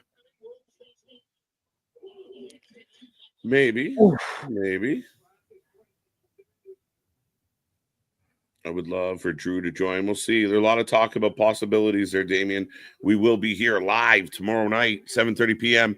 for Raw, and here all week long. The NXT Dynamite. It's going to be a hell of a week. Live TNA apparently. So I think that might just got added to the docket. Whoa.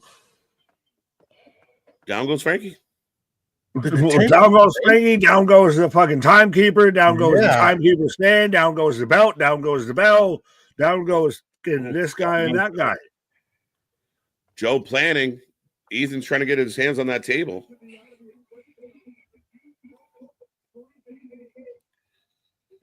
Loveland out for surgery 6 months. Mm-hmm. Oh, Ethan setting up a table.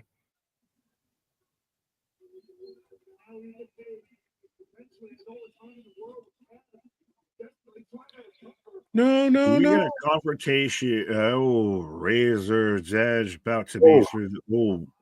Frankie, what did he? Oh, the cup. I was like, what the fuck did he hit him with? Frankie with the cup to the gut. But I'm like, could we see an Ethan Page versus an Obafemi confrontation, champion versus champion? Like if Ethan if he wins tonight, could you see? He confronts Oba NXT champion. We get tit for tat. I think we could. I mean, maybe. As Frankie just mocking the shit out of Joe right here. Fucking awesome. Just literally giving it to the crowd. Oh. Rolls through into the arm drag.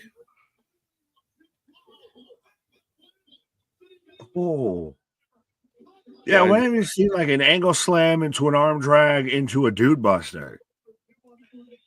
Yeah, again, just in crazy transitions. Yeah, Kazarian is very smooth with his transitions into things. Mm-hmm. He can work. Why is everyone so sure? I think because they're teasing us, Noob, and we're not positive. I think it's just theory. What did they call it for teasing Raw of like the terrible triangle or something like that? I think everyone is much more happy with like the dangerous alliance and all of that. Mm-hmm. Yeah, no, I think Pierce called them it was like the terrible trifecta or something akin to that. But again, I think that's just Pierce being Pierce. That would be very interesting. Let's go. Oh. Yo. Angel's wings. 1, 2. Hey, fitting he hits that after Christopher Daniels, got massacred by Hangman. That's a reach, but okay. No, you got Kazarian and Daniels were a tag team for a good minute. Yeah.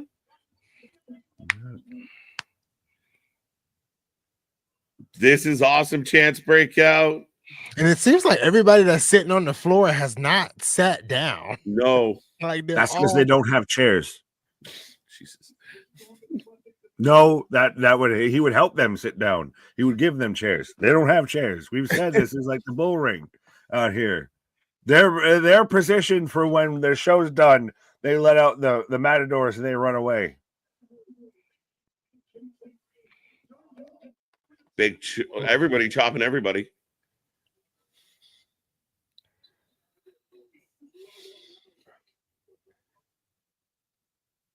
A lot of forearms. Oh, clothesline. Clothesline by Cass.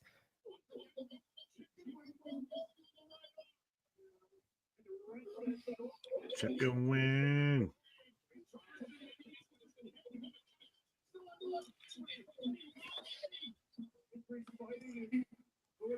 Cass trying to lock in the chicken wing. Making me hungry. Uh-oh. Hendry's fading a little bit. Oh. We believe.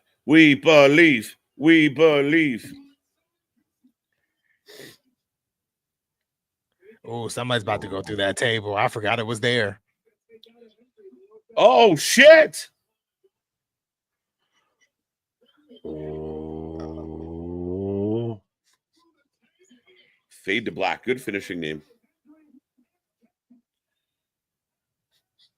Oh, Jesus. Toss that man like a sack of potatoes. I could not give a fuck where you land as long as you go through that table. Joe chucking him.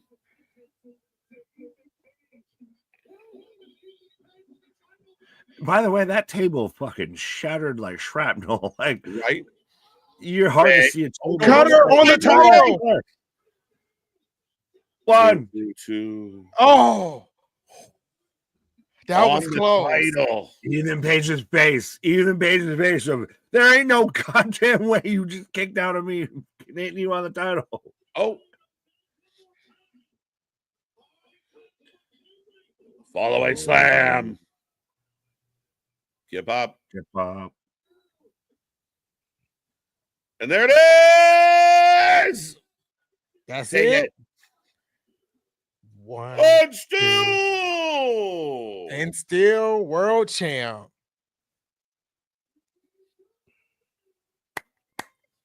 Let's go, Joe with the win. Man, I was scared for a moment when Ethan Page hit that cutter on the title. That was like, oh, this is the moment.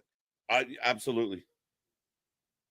Well, I think Ethan Page had sold it perfectly too of his like facial reaction after this of like, you should have been done. Of his eyes went bug-eyed of like, right. What do I gotta do? Yeah, how did you kick out of that? Kaz gets chucked out like a sack of potatoes, like you said. Joe finds a way to win. And again, are we going off the air with Joe standing tall? Or is there anything else up our sleeve here tonight? But we are about near the end of this one, folks. I hope we that table fucking shattered.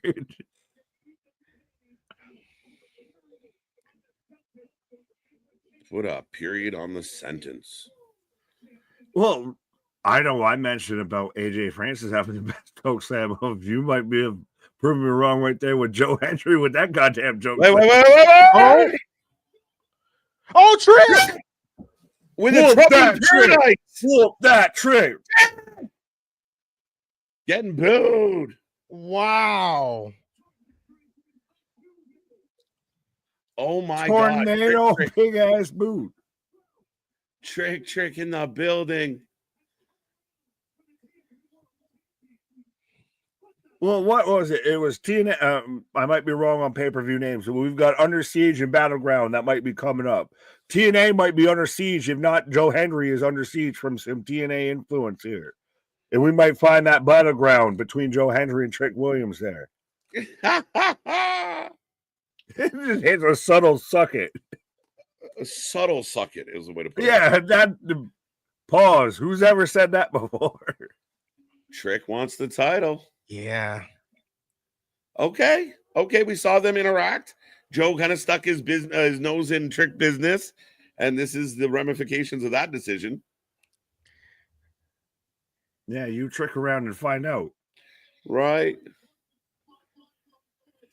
Trick Williams in the building, And folks. This is when they instantly cut to live Impact next week and everything. So you might see certain guys on Tuesday, but you might also see them on Thursday. Whoop that Trick chance kind of break out, but a very heelish move. Wow. We are going off the air, folks. That is TNA Rebellion. Again, I'd love to hear what the two guys next to me have to say about this one. Get in that chat. Give us your rating out of 10 like we take for every single show. How did you feel about this one, folks? I enjoyed it start to finish. I thought it was good. Each match had some spectacular moments happen. I feel like I think I said on the pre-show that I was giving it an 8 before the show. I think I'm still at an 8. I think I'm still at an 8. Everything like things that I wanted to happen didn't happen, but I'm not upset that they didn't happen. Like a lot of my predictions fell through, but I mean, I was satisfied with the results. So I think I'm at an 8. Okay. I asked you guys. Oh, 7. John Elway, 7.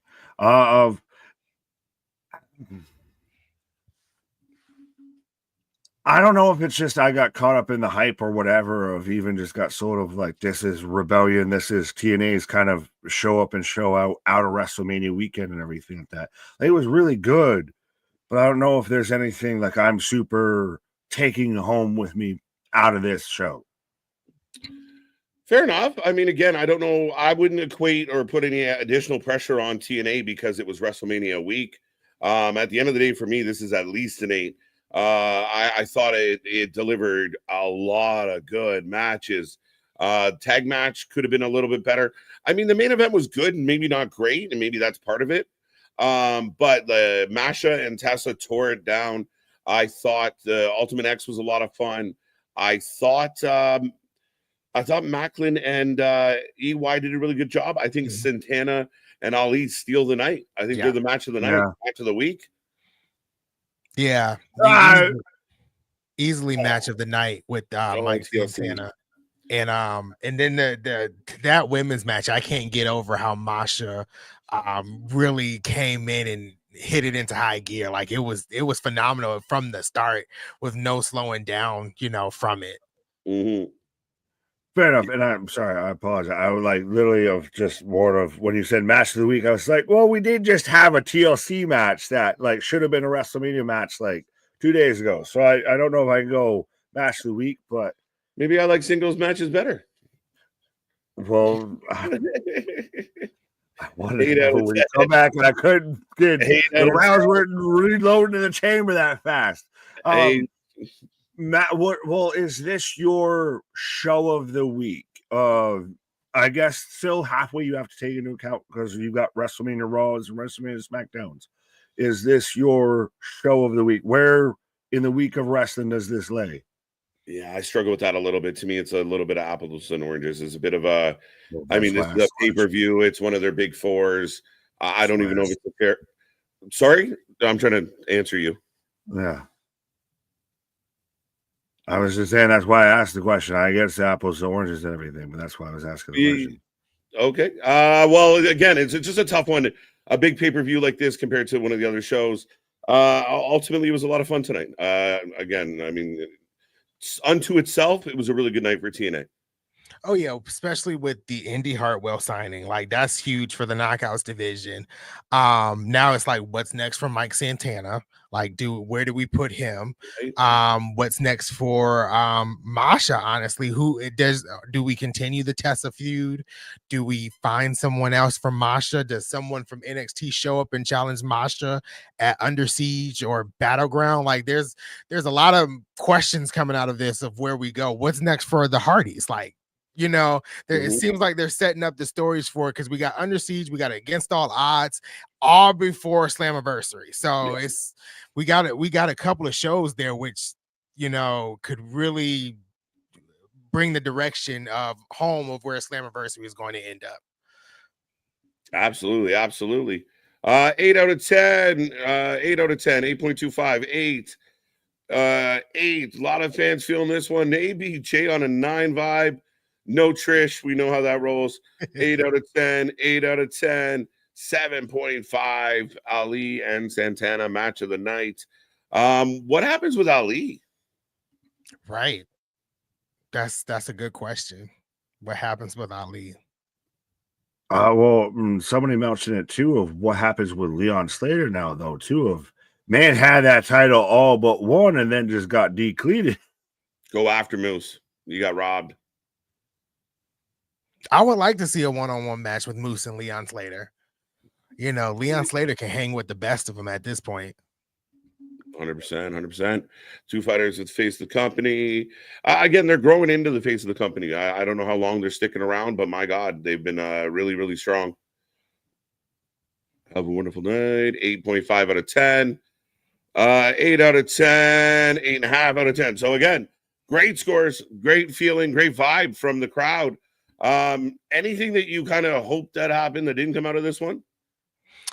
The one thing that I was really big hoping for was the NXT talent holding TNA Gold. I really wanted Lash and Jakara to be that one. I think that was like the only downer for me. I love Ash and Heather, but I was really wanting them two to win. I think that was the downer for me. But I mean, it's gonna happen. It's just gonna be in their time and their thinking and their process and their booking. But I kind of wanted that moment to happen, and I hyped it up on the preview. I was like, I'm ready for it. Like, let it happen. I like that. I know it was gonna happen. It was on the pre-show and everything. I would have liked instead of Christ, at this point, I can't remember his name outside of mashed potatoes and everything. If we would have had even if it was Trevor Lee, if it was Bishop Dyer, of something that more is the big launching pad into the pay-per-view of that big huge moment of Elijah versus so and so. Mm-hmm. Yeah, I almost, if with who you brought out as far as Shane coming out, maybe put that first and do the women's the 6-woman tag like right before we go to live air. Might have been a better choice for me. I thought the women's 6-man tag was a lot of fun. And again, you mentioned, I almost forgot about it though, Anthony. That tag match for the titles, I thought did a really, really good job. And again, surprise.